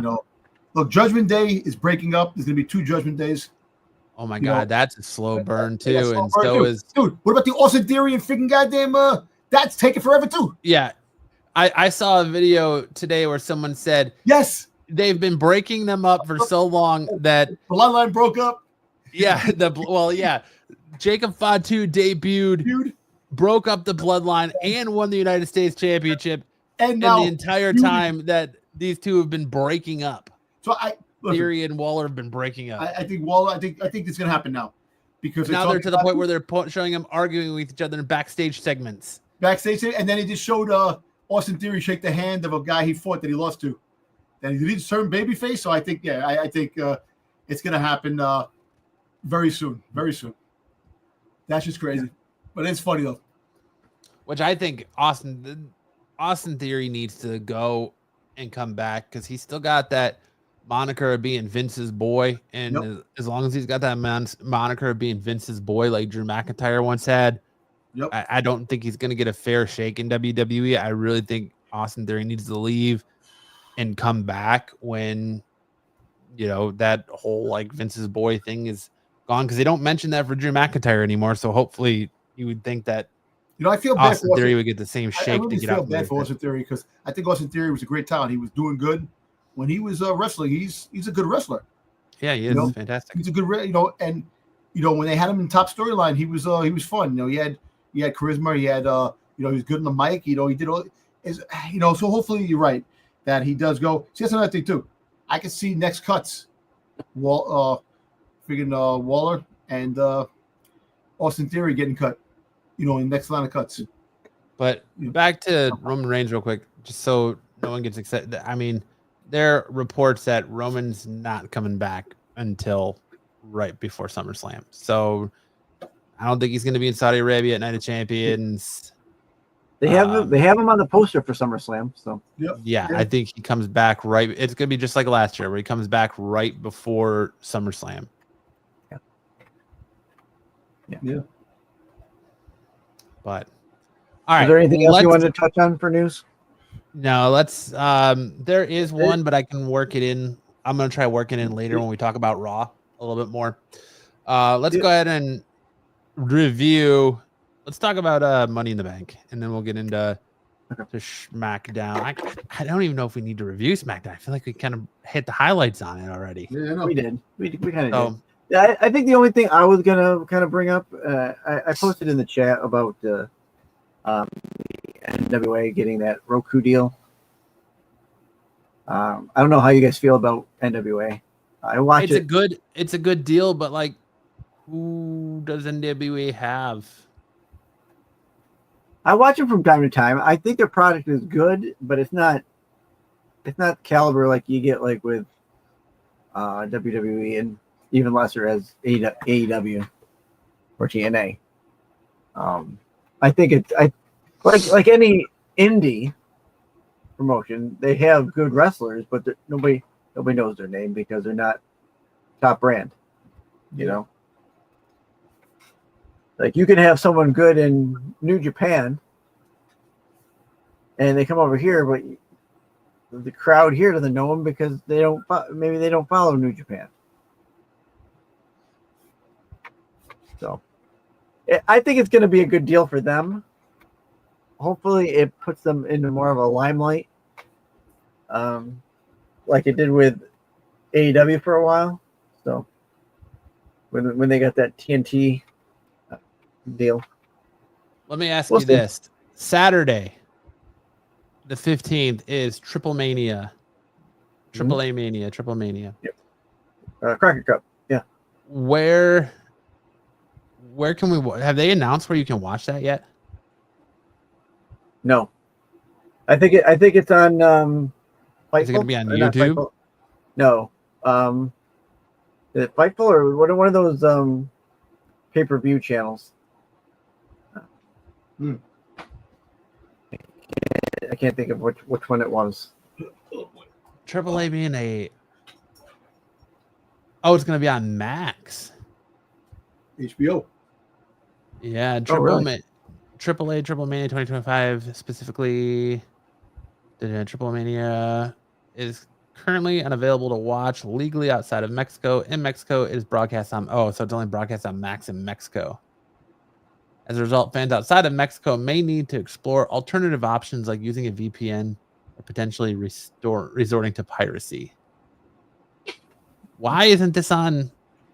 If WWE owns them, why isn't this on Peacock or why isn't this on YouTube? Well, that's what I said about Worlds Collide. Why isn't it on Peacock? Why is it on YouTube? Maybe it'll be on YouTube again. We're here in the States. I don't know. I haven't seen anything for that. You would think that would be like, I know WWE Worlds Collide, but you would think that'd be the best way to get, the outside fans familiar with their product, because, Triple Mania is their like big show, and Los Garza is in AAA Mania, but also so is Nick Namath and Ryan Namath. So Like, they got TNA guys in there. They got WWE guys in there. Like, why isn't this being shown on TV in the States? Like, why aren't you putting this out there? Mr. Iguana, with how big of a overnight sensation Mr. Iguana's been, why aren't we getting this streamed on? Yeah, I don't know. I haven't seen. As I say, I haven't seen anything. It's because of Alberto Del Patron. That's what it is. Yep. Your finalized card for AAA Mania is Vikingo versus Alberto El Patron for the AAA Mega Championship. Moose versus Joe Hendry versus Al Messe versus Al Hidro. I'll just call him Dr. Wagner Jr. for the TNA X Division Championship. Then you have Sansen and Francesco. I'm killing these names. Versus Angel Umberto versus Psycho Clown. And Pagano versus Nick Namath versus Ryan Namath for the AAA World Tag Team Championships. La Parca, Laredo Kid, and Octagon Jr.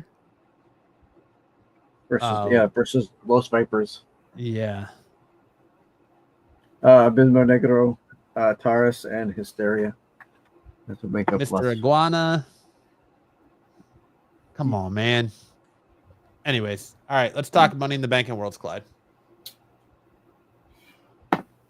All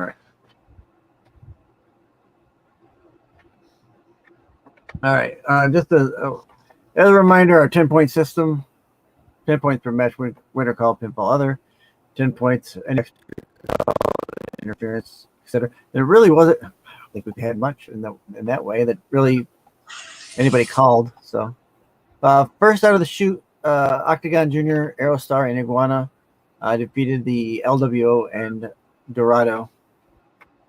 And at the end of the match, Dominic Mysterio challenged OJR to a match at Money in the Bank. Which is actually a really good match with Dom Mysterio picking up the W and having a really good showing. Yeah, no, I had no problem with that.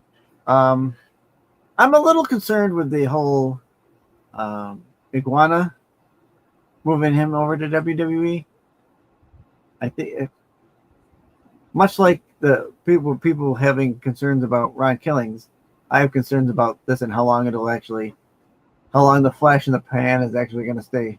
You know? Do you actually think this is happening? I think this is just a rumor that internet boys have started to run with, because I don't see Iguana coming to WWE. I don't see his. I hope not. I mean, I liked him. Don't get me wrong. I liked him. His shtick was funny and good. It was funny, and he's a good wrestler. I can see that. Merchandise. People loved him. Yeah, but how many $45 TKO is looking at that merchandise sales. Iguana, come on, Mr. Iguana. Yeah, but it's only going to be for a short period. It's not, if he does come, it's not going to be for a long haul. He's going to be right back down into AAA. They're going to use him sparsely, maybe here and there. That'll be it. Just for some T-shirt sales and to sell some Iguana puppets. They should just treat him like Boogeyman. Oh, Boogeyman. Just pops up for an appearance, does some stuff, and then is gone for a while again. And eat some worms and that way every time he shows up, it's a treat, and then away he goes. Yeah, I'd be all right with that. I don't want him to have any kind of push. I just don't see a need to have him come up. That's all. And like you said, the Dominic Mysterio Octagon Jr. match was good, really good. Really showcased those two and Octagon Jr. For the most part, because that's what it was there to do. Other than this match, and the triple threat match that he had at AAA, but it was interesting. The way they set it up. 5 hours before the Money in the Bank? Or less than that. So, well, and I mean, it helps that they were basically right across the street from each, in the same parking lot. No, I know that. Still, it's it's like with that made Octagon Junior like the third person to have 2 matches in one day. Hey, quick before you continue, did you see Tiffany Stratton throw out the first pitch at Citi Field? No. The ball, and the ball went way out to the way behind the catcher, like on the opposite side. She didn't even aim towards the catcher. She was at Citi Field. I missed my opportunity. Okay, anyway, never mind. So, well, what do you think on this one, Dom? On the match? I actually thought it was good. I actually thought it was fun. Fun. Like I said, regardless of the fact, Iguana, it's a gimmick. TKO sees a merchandising sale. You could sell the shirts. You could sell the figure, the iguana. The iguana. That was funny how the iguana got beat up. He took the iguana. He had a good shtick. He had a good shtick. So I can see that. Let me tell you something. It's cool to see these stars that we never see before. Mm-hmm. To watch for like the first time, and you sit there amazed and like, holy shit, these guys are great. They put on a good show. Yeah. And it was what it reminded me of was the whole when AEW first started, and that double or nothing, when we got all those indie guys showing up, and we didn't know we got wowed by like Darby Allin and the likes in that show. Yep. That's what this does. The Guevaras and Darby Allin and a lot of those guys. Yeah, so I enjoyed that. I thought this was good. I thought that the show was put on good. The whole YouTube thing was kind of weird. Gotta go on YouTube to see it, watch it on YouTube, and see what's what. But when I found that, I was sitting there watching it, and I enjoyed it. I enjoyed it a lot. Yeah. All right. Up next was the Stephanie McCurr and Lola Vice defeating Dailies and Chick Tormenta. Let's talk about the double Devil's Kiss, baby. Perfection. I knew Dom was gonna like that one. That was. I was like this. Yep. Oh, dude.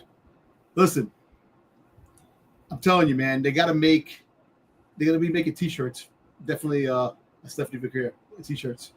And not to say if anything, what the hell did Nikki Bella bashed her last name the way she said her name? Dude, yeah, that she killed. She absolutely butchered it. It was like me reading something. Butchered her last name. Like, what the heck was that? Who the hell? It sounded like me reading.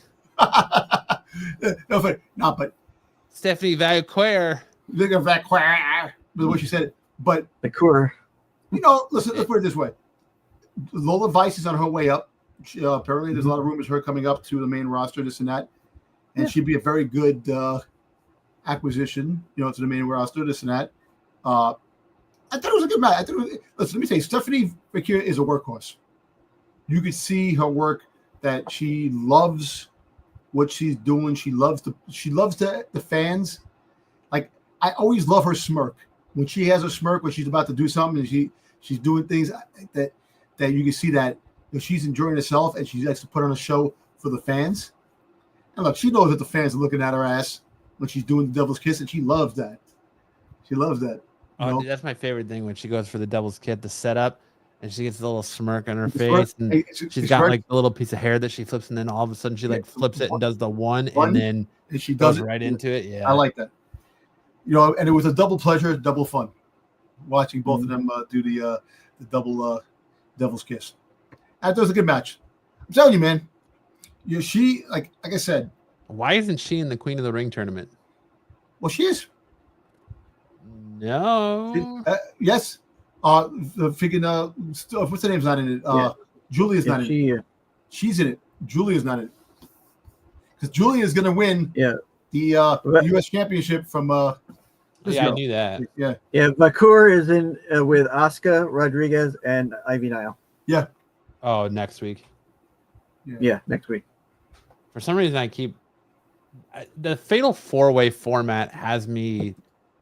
I don't like it off because I feel like I keep thinking that like the winner Well- of this match and will face Sami Zayn in Saudi Arabia since it's only like 2 weeks away. Yeah. I forgot there's Well, a whole nother round. Remember, it's only you can have they're a time round. crunching it, so they have to. Tomorrow night, you're gonna have two matches, a female for the Queen and one for the male, and then Monday Night Raw you're gonna have two matches, and then Friday night you're gonna have two more matches, and then it goes right into Yeah.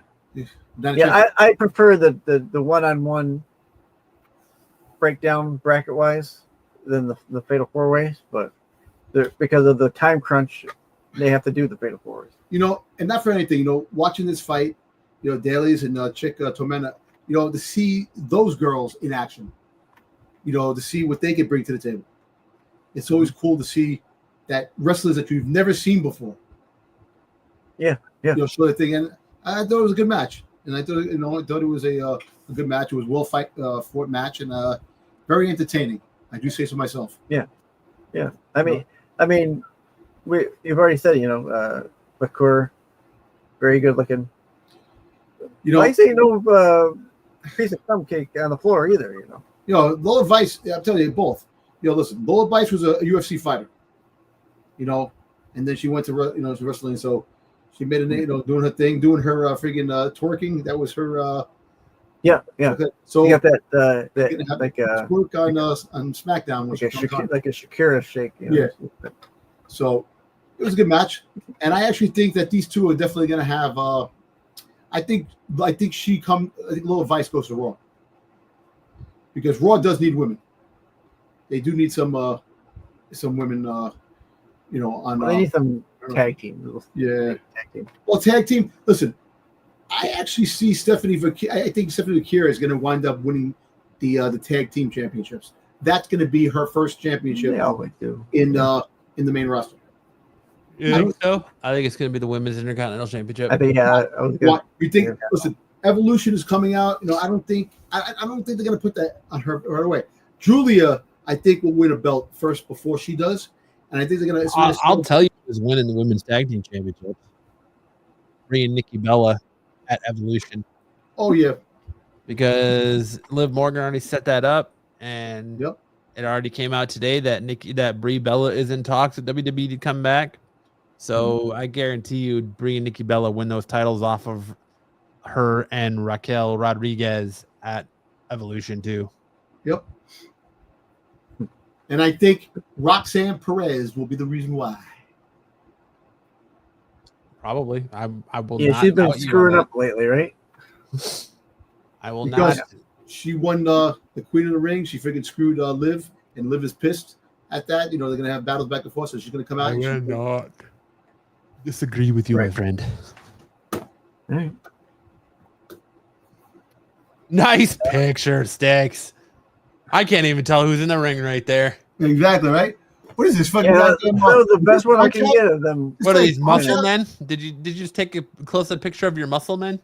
No, you know what this looks like? It looks like video game coverage from like Punch Out. It does. Glass It's Joe. WWE. Yeah. WWE in your house. Legado del Fantasma defeated El Hijo de Dr. Wagner Jr. and Pagano with Psycho Clown. I didn't Good, like this. good, 'cause really good match.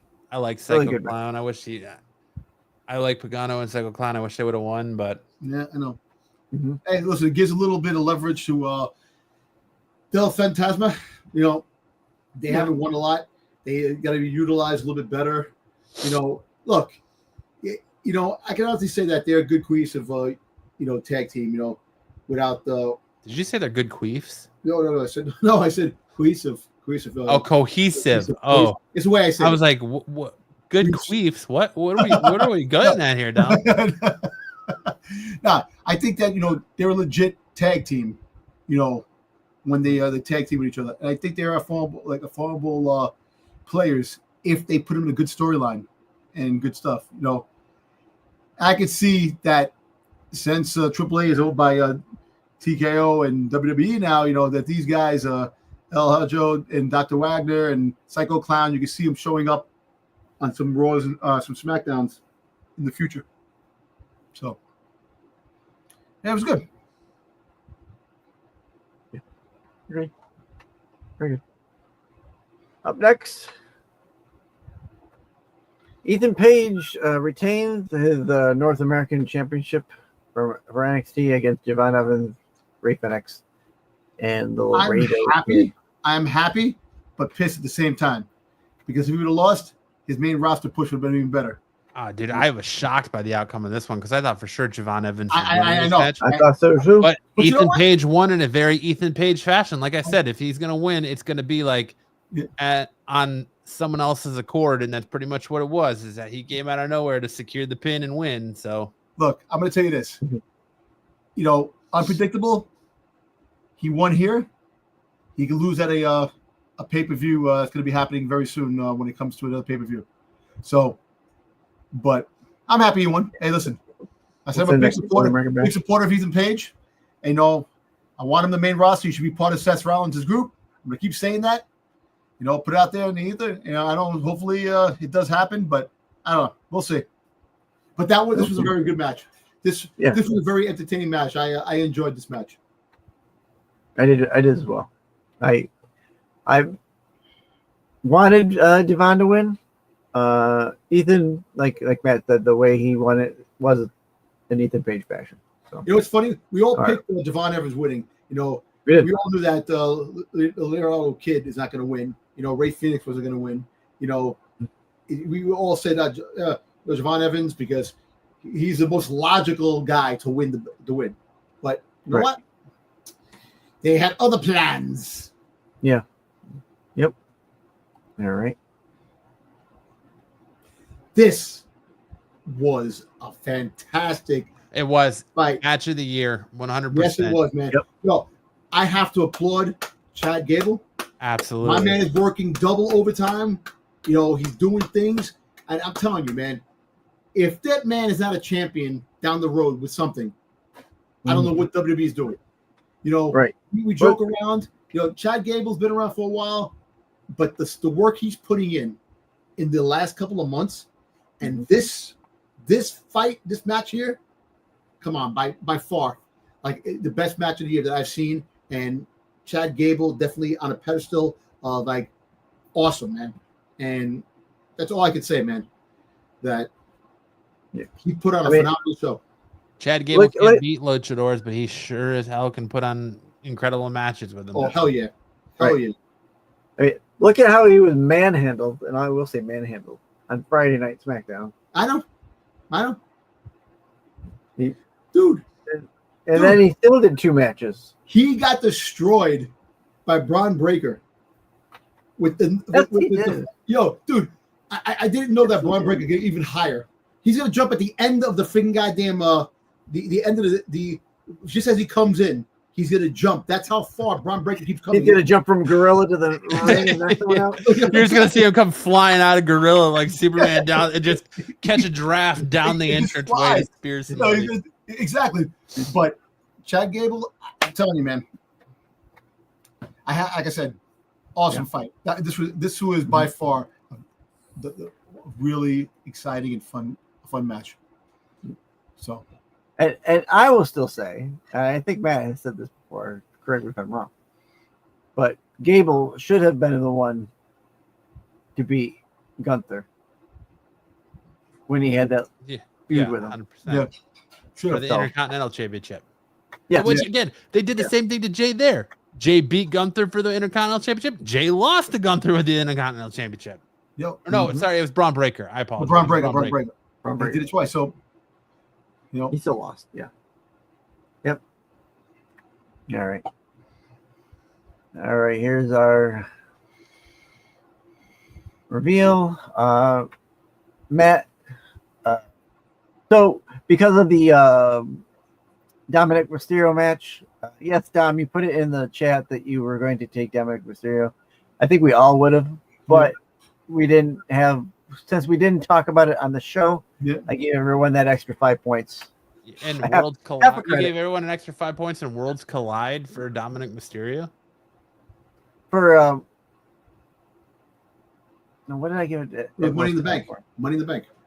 No, I know it. It was the extra that one there too. Yeah, the extra. It was the Money in the Bank that he fought. That's it. That's the extra 5 points. Should be Money in the Bank. This fight. I'm sorry. This 5 points was for the iguana match because we didn't see the. We didn't talk about the iguana match. We did. Yeah, we did. We did. Did we? Yeah. It was All Dominic right. Mysterio in the Money in the Bank that she. God damn it! This game is quickly becoming Styx trivia. And last week's show, we talked about the iguana match. Yes, I didn't have it on the slide. I don't remember. Did I have it on the slides? No, I don't know. You know so. because the Dominic Mysterio match, he made the comments on the Friday night that he was going to fight him in the Money in the Bank. When I said Money in the Bank, he actually did the Money in the Bank. It happened in Money in the Bank. That he I was like, no, I'm talking about the first match with Mr. Iguana. No, Mr. Iguana was part of that. We talked about that. Yeah, we talked about it. Yeah, we did. All right. Well, I'm not gonna. You still got 5 points. So Nice. Dub only got 5 points. Hey, listen, What a slacker. all I know is I don't remember. I don't know how Matt pulled off 45 points, but that's besides the point. All right, I didn't think it was on the sheet. So, yeah, Matt 45, Pete had 25. Dub the courtesy 5 points. I only had 35, and Don had 35. How did Dom only have 35 when he had 40 points in the World's Collide? Or 45. I'm sorry, that should have been 45. Yeah, that's what I'm trying to say. That's why I'm like, what the hell's going on? Damn, Styx. Styx. All right.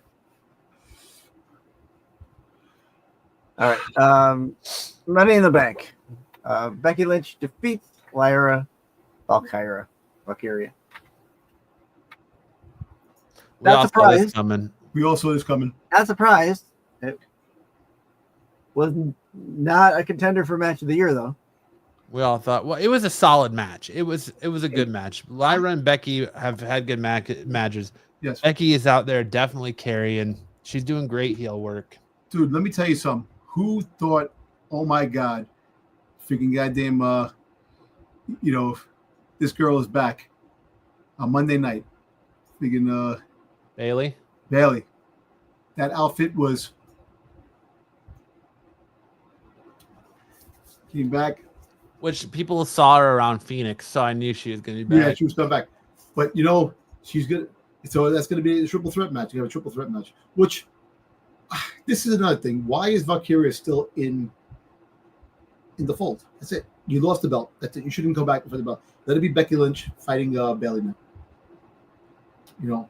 But I want to keep pushing that. Lyra and Becky have unfinished business, so we're going to get Lyra, Becky, fucking 92. Yeah.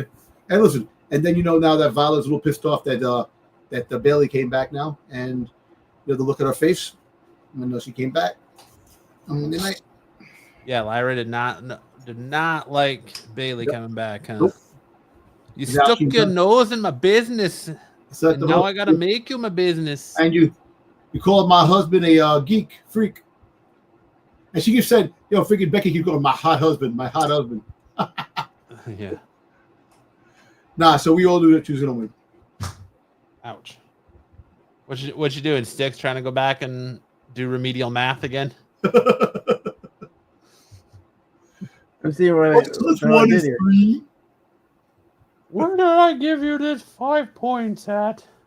If I take 5 points off of this guy and shade off 2.5 points this way, we have 71. I'm gonna take 5 points from Dom and give him to Matt. Matt's okay with that. All right. I am okay with that. You're right.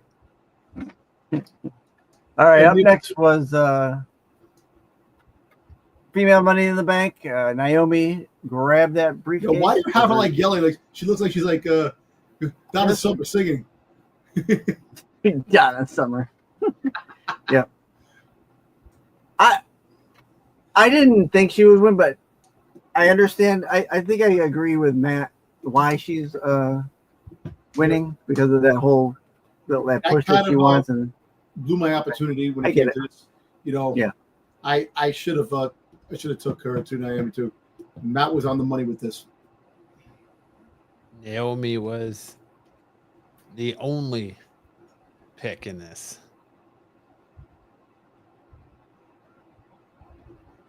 Naomi. You know what the best thing in this match was? Stephanie giving the devil's kiss to Rhea on the ladder. Yeah, why didn't Dom get 5 points for that? Because he definitely said that was going to happen. Exactly. He called it. He called Devil's Kiss on the ladder. But that's all right. I don't care if Dom got those points or not. That's okay. Dom, you're never winning this championship. Damn, man.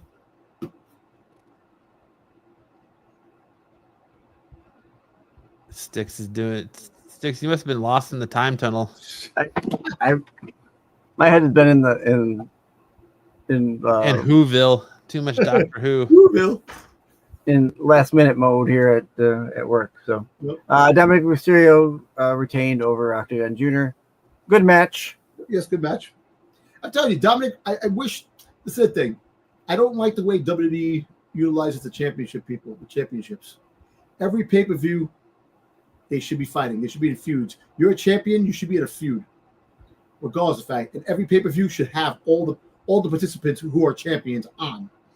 See, I typically agree with you here, but I like the way that they're handling Dom and how like underhanded and like last second it is. Like I like that he's just coming out there running his mouth and challenging people to matches willy-nilly. I like that too. I like that too. I also like the respect that he had. He went to Eddie Guerrero's grave, put the Intercontinental Championship next to him, took a picture, talking to Eddie Guerrero, which is kind of cool, man.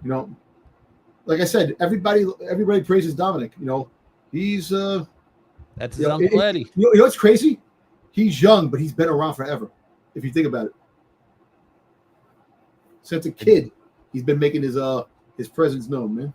He's had a good teacher. His dad, one of the best luchadors ever to do it. Uncle Eddie. And Uncle Eddie. Yep. Or that's his. I don't know. He needs to get on Maury Povich and get a paternity test to find out who his real daddy is. But exactly, that's funny. Yeah. Damn, Pete's the only one that called this. I know. We all took over freaking LA Knight, man. LA Knight was there. He was there. Hey, listen, who likes the best part when Solo went up there? I hate you, Solo. Yeah. Well, we all saw that coming. We all saw Jacob Fatu getting involved. On Friday night when he was talking, he said that Jacob Fatu stupid. Yeah. So, yep. So we also I hate you, Solo. Seth freaking Rollins, man. Safe play. Yep. It makes me wonder if this was a last minute card subject to change booking too, because it makes me wonder if just to throw the swerve, they're like, oh, we're going to give it to Seth versus LA Knight, because the way that it played out where LA Knight was there at the end and then they cost him and Seth won. I don't know. I feel like this was the wrong call. This was a safe play. Seth shouldn't even have been in this match. Like, look at you have LA Knight's been around, but you have upcoming in Penta. Andrade is not doing anything. Solo Sikoa is in a storyline. El Grande Americano. There's guys that you could have put the belt on to help push their career, especially, El Grande Americano. Imagine Chad Gable trying to have to explain that he's not El Grande Americano when he's the champion, and so you can't see Chad Gable carrying the belt if he's not in the El Grande Americano mask. Look at these two schmucks both looking at their phones.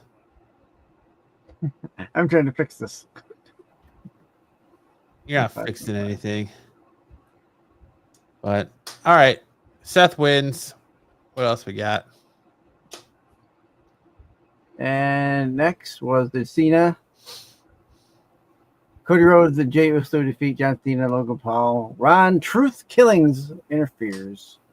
Did anybody see Truth coming back? Nope. Oh, complete shock and surprise. Agreed. Yeah. Well, we talked about that kind of already, but it was kind of a whatever match. Like you saw a little tension there between Cena and Logan Paul when they kept tagging each other in and out. But yeah, I was super shocked by Ron Killings coming back. Super glad that Truth is back and he's going by Ron Killings again. Yep. And I'm excited to see what he's going to do next. I was a little disappointed on Raw in this promo, how he did come out and he didn't address anything that happened at Money in the Bank. All he did was thank the fans for their voice in bringing him back. And the show went on. So,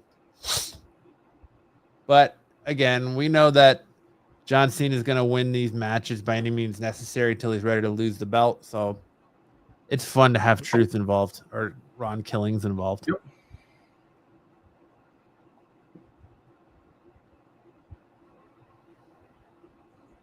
And so I retallied. I have a retally here. So for Matt, Pete you had win. 25 points. Yeah, how did Pete have 35? How did Pete have 35? Pete had 35. Nah, And I have 15. I'm calling a recount. No, you end up having 25 because I gave you 10 points for the ladder there. For her, you calling the devil's kiss on the ladder. I'll give you 10 points for that. 25. And that puts you tied with Matt with 70 points. In the overall. Me and Matt are forever combined again.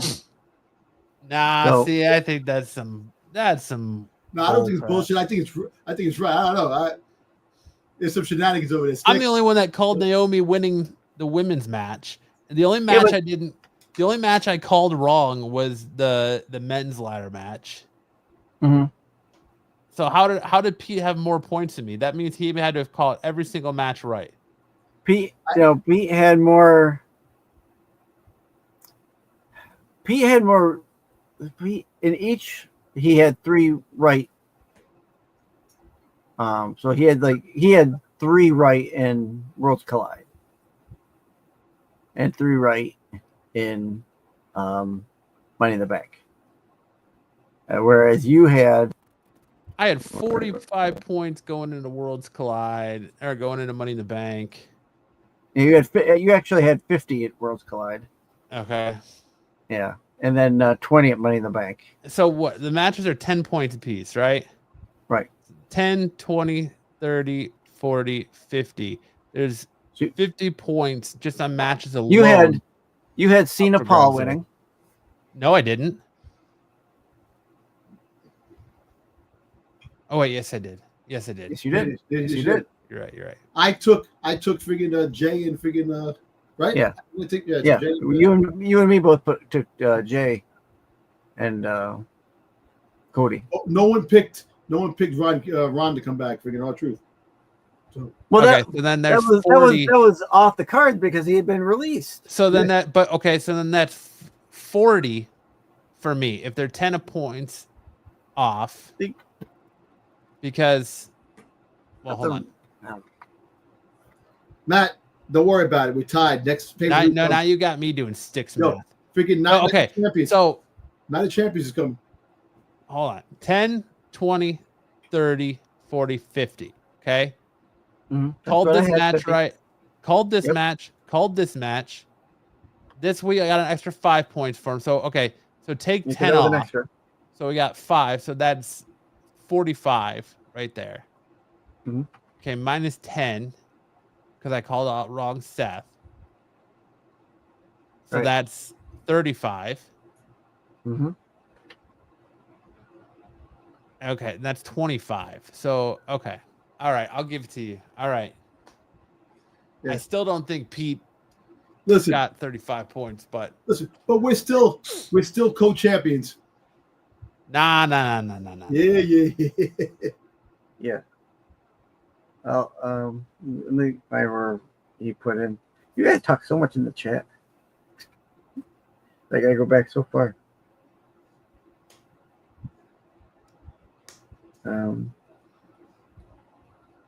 I call shenanigans. I call it's the right call, but shenanigans is the other point because I should be leading. Nah. All right, we'll take it. Well, you know what? Listen, good call, guys. We're getting better. Are we getting better, or is it just WWE's becoming that more predictable? That more predictable, I think.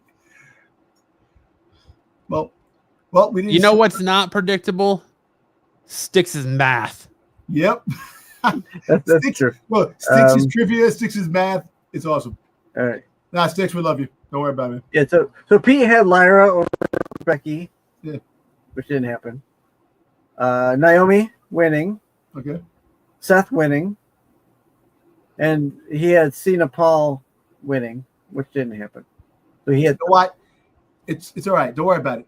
We're still up there. We're still. So then me and Pete should have been tied for Money in the Bank because we both got it. He took Lyra. I took Becky. Mm-hmm. He took Paul and Cena just like I did. Let it be. Let it be. No. He's scrapping and clawing. No. I got 70 I will points. rework. I will rework this, and I got 70 points. and for the next one, and I will come up with something. He might find out I got 5 more points. I might be the winner. So Pete got this match wrong. And that alone, we're tied. Well, I'm serious. So Pete got 2 matches wrong, and so did I, because I called this one. I called this one. We got 5 points automatically for this one. I did not. I got this one wrong, and I got this one wrong. So Pete and I should have been tied for Money in the as far as Money in the Bank points go.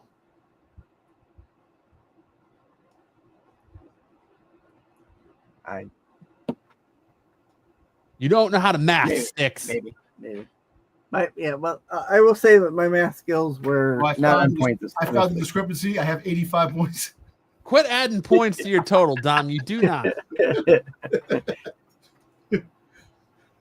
Listen. All right, come Night of Champions, I'm going to keep track, all right? Yes. I'm keeping track. We'll keep it tracking. I'm going to check your math when we review Night of Champions. Hey, listen, Styx. 2 + 2 is 4, not 5. Not 3. 2 + 2 is a fun time. That's all I know. There you go. Hey, listen. The Devil's Kissed. 2 + 2. So. There you go. Your math. No. Math. It isn't mathing, buddy. You see, look, Matt. You see, this is what makes wrestling fun. Talking about it and having a good time and joking about this. You know, yes, it is aggravating because there's things that we question.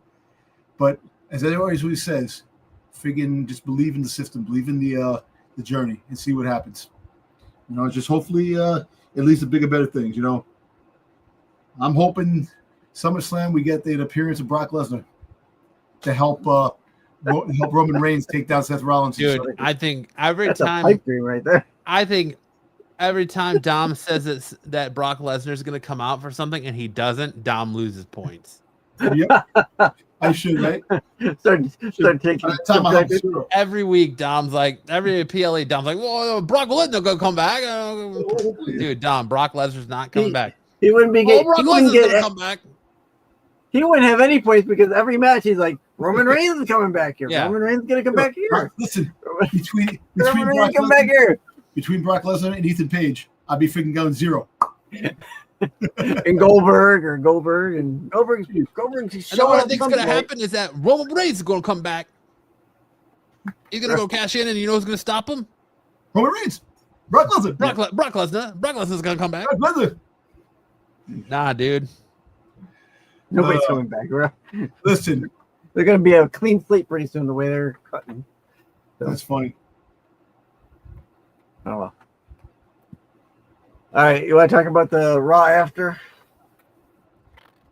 Let's do it. Let's do some reviews. I mean, I feel like we've already reviewed SmackDown. We pretty much reviewed Raw and all of our conversation. No, we did. Listen, we're on 2 hours. We could do a little bit more chatting and then get ready for next week. You know, we'll talk about next week. I feel like we reviewed it all, man. We did, man. Like, We reviewed it all. I think the only thing we haven't touched. I watched the highlights because it was late, and so I watched the highlights for NXT this week. I was surprised. I'm still surprised. God, I'm still surprised that Obafemi isn't going to get. Like you keep talking about this Ethan Page push to get up to the main roster. When is Obafemi going to get hit? I actually think Obafemi is what coming. the hell? No, because I think that this new kid from that's fighting him is the next big thing. And I think, I think so Jasper too. Troy. yeah. Yeah. I think Hell of a match between those two. Hell of a match. Obafemi, I think Obafemi comes back for Royal Rumble next year. I think he becomes. I can see him going. Yeah, that's maybe. Let's talk about this. Or go ahead. Go ahead. Finish your NXT, Chuck, and then I got one last thing I want to talk about. Yep. That was he freaking.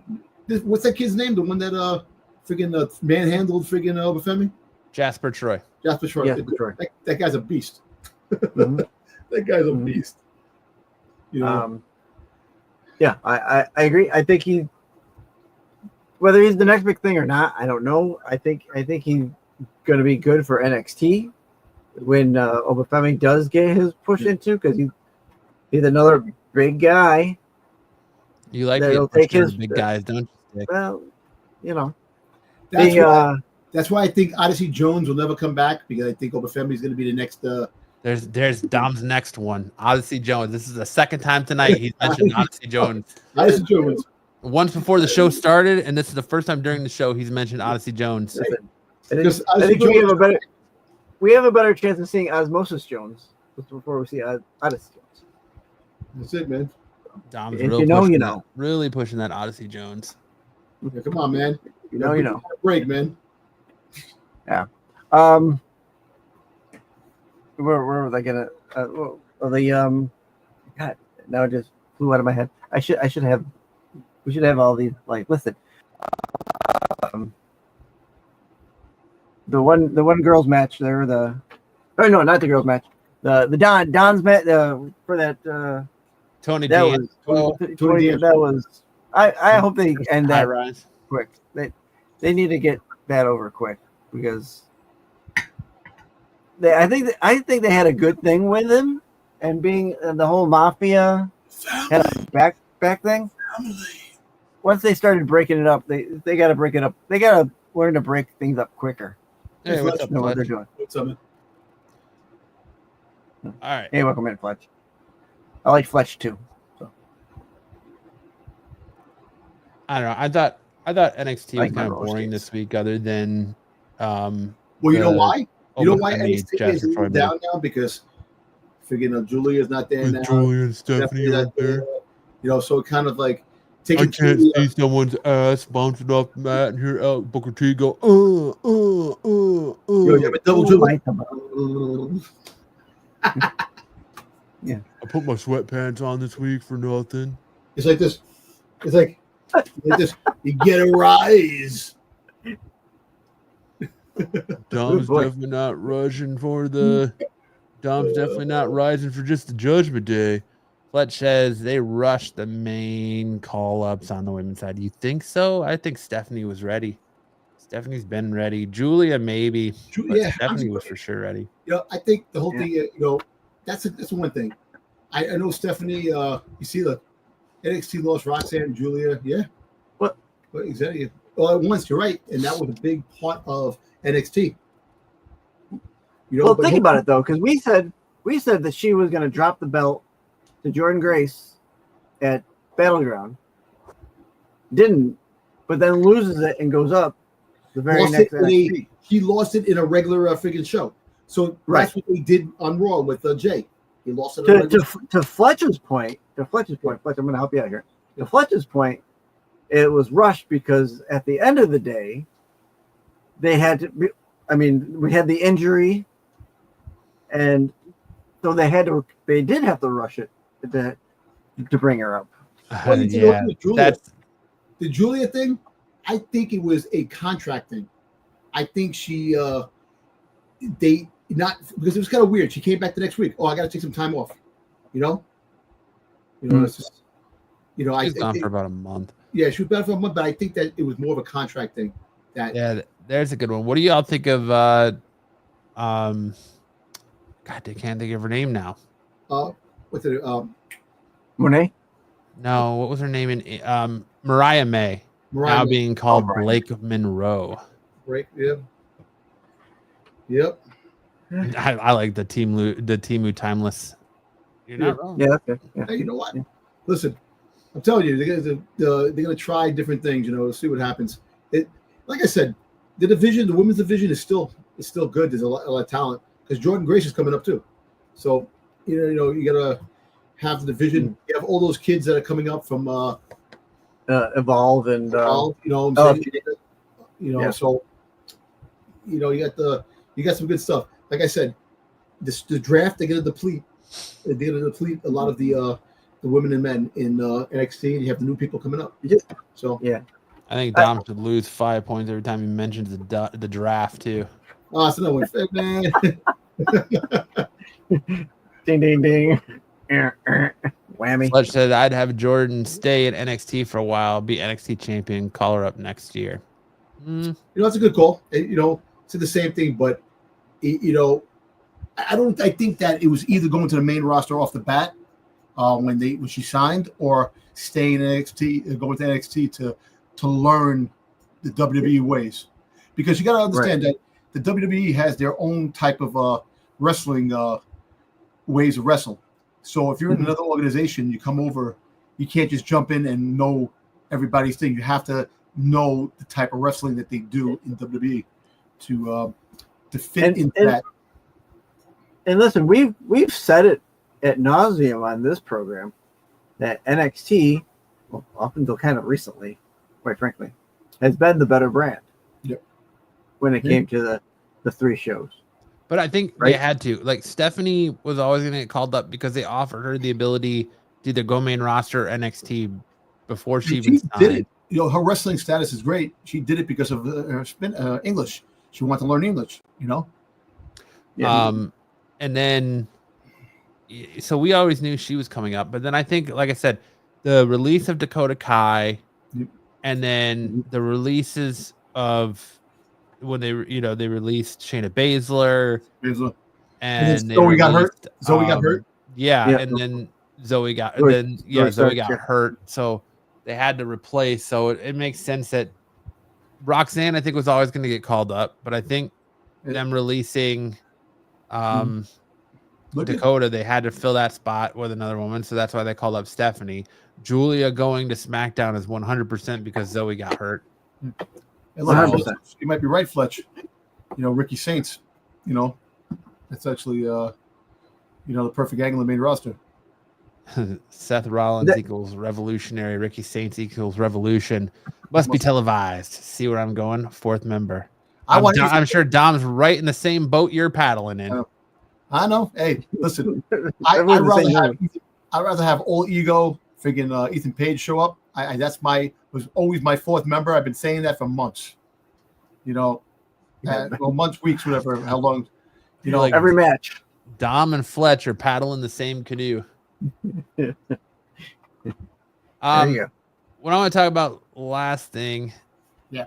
Ethan Page is great. Love Ethan Page. He is great, man. Last thing I want to talk about is, do you guys feel like when you look at the bracket for Night of Champions for the King of the Ring tournament, that you can kind of predict who's winning in every bracket? Kind of. Like, they just, like, okay, Sami Zayn, Penta, Breaker, Mysterio. Well, listen, you see Penta?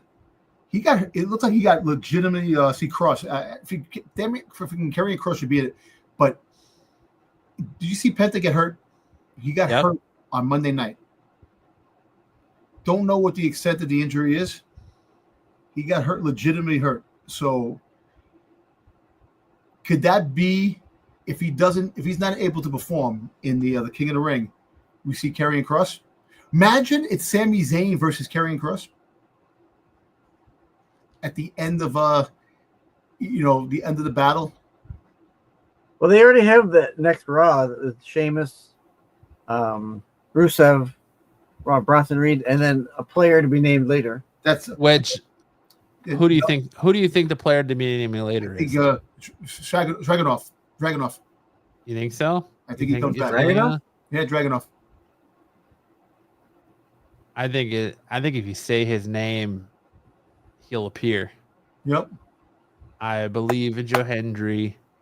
You sure about that, Joe Hendry? I'm not sure about anything. I think. You know what? It could be, but there's rumblings. I'm about as sure as Joe Hendry as you are that Brock Lesnar's coming back. I'm about as sure that is Joe Henry as you are that Roman Reigns is coming back. I'm about as sure as you are that the draft is coming. Hey, Matt, come on, man. You love my predictions. You love my freaking goddamn swerve. I do love the dirty Dom dirt sheets. You're right, but I'm just saying. Listen, let's not sell it short. Dom is always 100% sure whether it's real or not. Dom is his own best he hype goes man. in. He believes all the shit. 100%. 100%. Dom believes all the shit he's dropping. So he's his own. You know, he's the greatest hype man. That's right. But yeah, so I just look at this, like the women's side specifically. Like you had Rhea Ripley, Kairi Sane, Liv Morgan, Roxanne Perez. We knew Roxanne Perez was going on, right? Then on women's other side, you have Jade Cargill. That actually was really good match. Jade Cargill, Michin, Piper Niven, Nia Jax. Nia Jax was queen of the ring last year. It's Jade Cargill, right? Jade Cargill, definitely. Yep. Then you have Charlotte Flair, Alexa Bliss, Chelsea Green, and Candice LeRae. Yeah. I think we all know Charlotte Flair is going over there because they like to spoil their own stuff. The same reason they spoiled that Vikingo was winning the AAA championship off of Alberto El Patron almost a week before it even aired. Wow. I think that also had to do with the fact that they don't like Alberto El Patron. But they don't want him winning the champion. But you know what? Yeah. Listen, it's predictable. The cards are predictable. And you know what? It could be either one or two people. I'll say that the mystery player, either a Dragunov or Karrion Kross. Karrion Kross coming in, and if Karrion Kross is that fourth guy, he's winning. It's going to come down to Sammy versus Karrion Kross. That would be a great story because he's been really, really friggin' obsessed with Sami Zayn winning and becoming. So that'd be great. You know, I don't know. You know, if they don't do that, bad storytelling. And then you got Asuka versus Stephanie versus Raquel versus Ivy Nile. I think it's pretty clear. I think Stephanie's winning that. Yes. Yeah. So I think you're gonna get your second round is gonna be Roxanne Perez versus Jade Cargill, Charlotte Flair versus Stephanie Vakir. Yes. I think Vakir goes over. Oh God, I don't know. I think Vakir goes over Flair to go to the finals. I actually think she does go to the finals, but doesn't win. She's not going to win. Yeah, and I think Jade Cargill goes over Perez to go to the finals. Mm-hmm. Yep. And I think Jade Cargill is going to win the whole thing. Yep. And then she's going to face Naomi, who will be champion at SummerSlam. Because I think Naomi is going to take the belt off of Tiffany. Probably Night of Champions, or probably Evolution. Maybe. Hey, yeah. See, look, even if you see Sammy and versus Cross would be freaking awesome. Definitely, it would be an awesome match. Yeah. So Jay is doing a movie with Jonathan Majors. Yeah. Testament, called the Testament or something like that. Something Testament. So, yeah, but I don't know when that starts shooting. I know she was announced that she was going to be in it, but I don't know when that starts shooting. But I mean, we're only a few weeks away from all of it, so I just feel like Jade Cargill's the pick on that. They did say that she was going to get a big push, though. Here we go. This is the big push right here. So we'll see. And then you got Randy Orton, LA Knight, Aleister Black, and Carmelo Hayes. I think LA Knight's winning that. Honestly. Well, I'm gonna tell you this.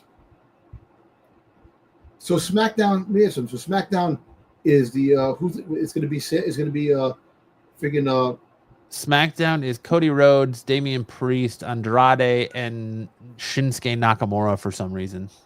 All right, I actually think that Aleister Black is going to interfere with the Bronson Reed fight because they messed him up in SmackDown. They roughed him up in SmackDown. So I can see. I don't know.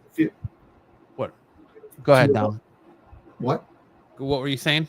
I was saying that Bronson Reed is not going to win because I think Aleister Black is going to interfere because Aleister Black was desecrated by Seth and Breaker and friggin' Bronson Reed on SmackDown.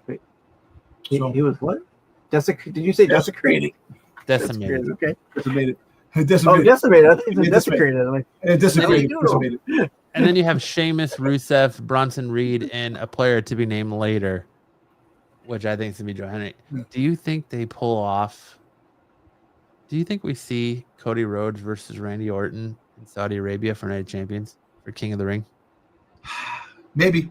That's because...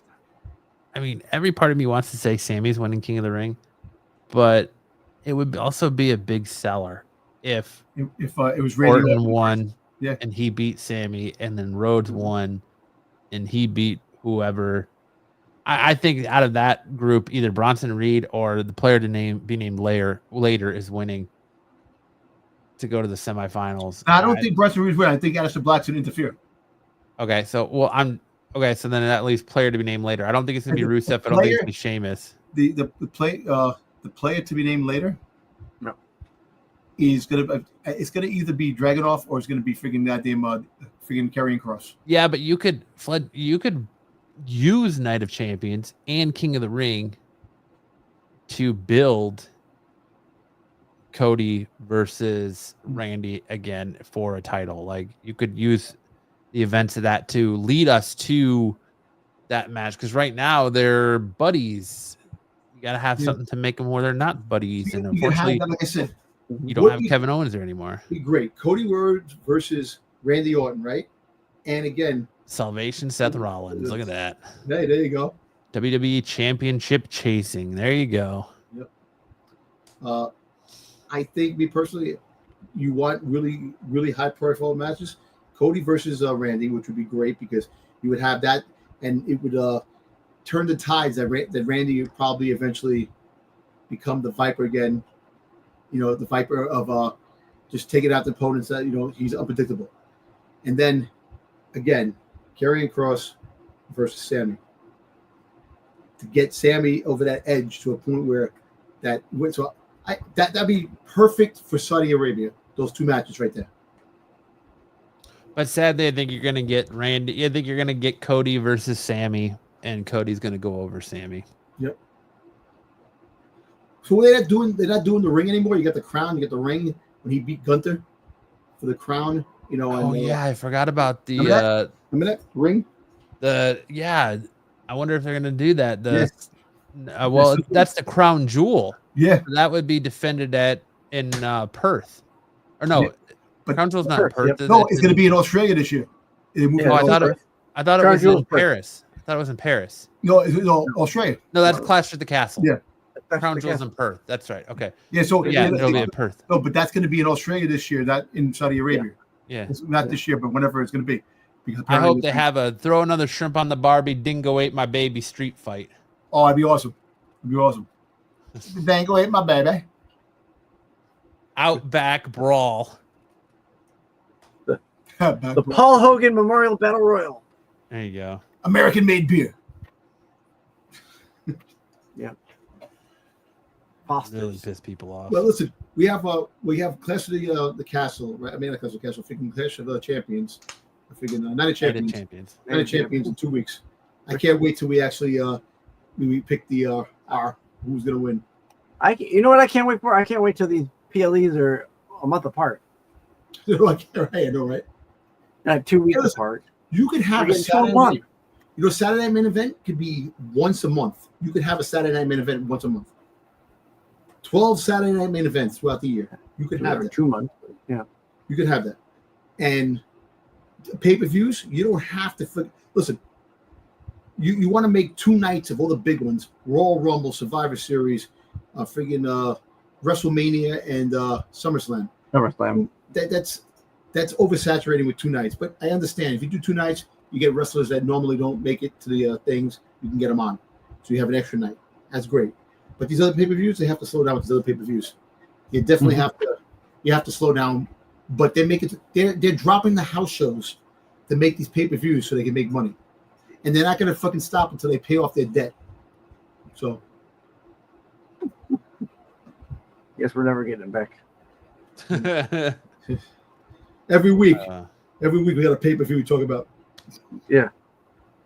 This week in PLE news. Yep. Yeah. All right. Well, anything else you guys want to touch on before we go? No, I mean, I'm looking forward tonight at Champions. I'm looking forward to seeing what they actually book. We probably won't get it until the week of to see what they actually book, like we've been getting. But do we want to do a live watch along for Night of Champions? We'll talk about that. Because I don't know if I'll be available because it's at 1:00, dude. Yeah. If I'm out, man up. If I'm gonna push double duty and do 2 podcasts in that, it's not the thing about double. It's about man up. It's about the fact is that I have to go with my wife. We go up to Jersey and we have to do a couple things. So it kind of like it's hard on Saturdays because it's my day off. Like my day off. I can't do during the week. Yeah, who wants to go to Jersey? My wife would go shopping. Nobody goes to Jersey on purpose, Don. Come on. Hey, her brother lives in Jersey. Her parents go to Jersey a lot, so I kind of. Yeah. Okay.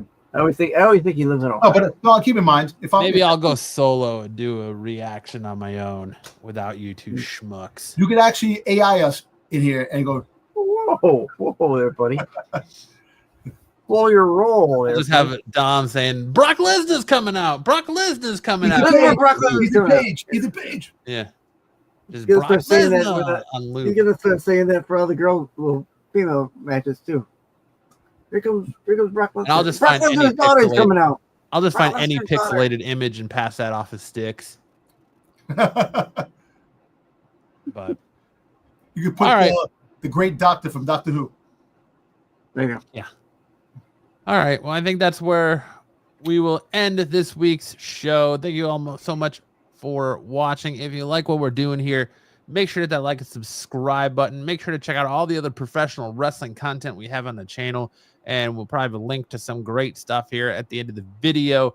If you want more takes from Dom and Styx, you can catch them tomorrow night over on Redivision. You can find the link to the channel in the down below where they're going to do the qualified, talk about comics and all kinds of crazy stuff. You can see Styx try to do more math as he probably does a Styx trivia or something. Oh, yeah. You can catch Styx and I right back here Saturday night for Saturday Night Special, which is a comic book pop culture entertainment show that we do here. You can catch Dom on Renovision again Sunday nights for the Star Wars show. You can check out Styx over on his channel, Boy73, on Tuesday nights to talk on Doctor Who Rewind, which leads you all the way back here to us next Thursday night. We're going to be talking about more professional wrestling, and hopefully I find my love for professional wrestling again this week. You'll find it. We're going to go through another week of me saying, "Fire Triple H, I hate listen, you know what? pro wrestling." You forgot to mention that Stephanie Fakir wasn't on Raw, and you were upset. I was upset. But the fact is that she did double duty. She's a workhorse. So she already fought in Worlds Collide. I was more upset because I didn't understand why she wasn't in the Queen of the Ring. Like I totally missed. But like I said, I totally missed that she's in the next one. But I keep thinking like the fatal 4-ways are throwing me off because I'm still thinking that next week is the semifinal and then the week after that is the final. So it just the fatal 4-ways, 2 rounds of fatal 4-ways per show is what's throwing me off. Yeah, that's why I'd say they're too close together. They got to spread it back out. Yeah, thank you, Fletch and Salvation Seth Rollins for coming into the chat. Talking. Hopefully, you guys just come in next week. Hang out, talk a little professional wrestling, have a good time. Nobody's opinions are ridiculous. Sometimes. My thing is leave CM Punk alone. He's not a hypocrite. People grow, people change, opinions change. Also, money talks, the bullshit walks. Remember that. Yeah. Sure. But I will make sure to I'm definitely picking up the new CM Punk t-shirt that's going to be coming out that I can't wait to own. That once I get it, I will wear on the shirt. I sucked a blood money covered dick, and all I got was the undisputed WWE Championship. That shirt is going to be legit. Let's do. And on that note, Domtober, words of wisdom. Send the people home with what they come for. And words of wisdom, we were talking about all these pay-per-views that happen. We didn't get it with everything. We don't get enough of stuff, and now we're getting bombarded with so much stuff. And when it comes to wrestling, we are at a crossroads right now where wrestling is still up there. It sinks, it goes up again. But at the same time, we're getting more than we bargained for, all different types. We're getting to see things that we never seen before, like AAA. We never thought about watching AAA. I've watched AAA. AAA Mania this Saturday. Finding out a way to watch it. But it opened up VPN. It opened up my horizon when it comes to professional wrestling. That there's more than just WWE and AEW and TNA. There's a lot more out there that of different people that you've never seen before wrestle and put on great shows. So, anyway, words of wisdom is that there's a lot to look forward to. Some good, some bad, some whatever you want to take it. But we have it, this and that, and just enjoy what we get. Enjoy the process. The journey may be slow. The story might be slow, but enjoy it. And sometimes I make no sense talking about these words of wisdom because I'm trying to find things to talk about. But, words of wisdom, just stay true. That's it. You could literally give us anything. Your word of wisdom could literally be, wipe front to back, not back to front. Good night. No. It could be anything. I know. I just have in my mind, when it comes to this point, I always try to overthink. And then when it gets to the point when you get, I'm like, always use the seashell. Let me talk about something. Nah, you're right. Dom's words of wisdom is no matter what life throws at you, then Brock Lesnar comes back. In the ring, the lights go down. Roaring crowd, they scream and shout. Chants echo, shaking the ground. Warriors clash, the game is found. Welcome to the show.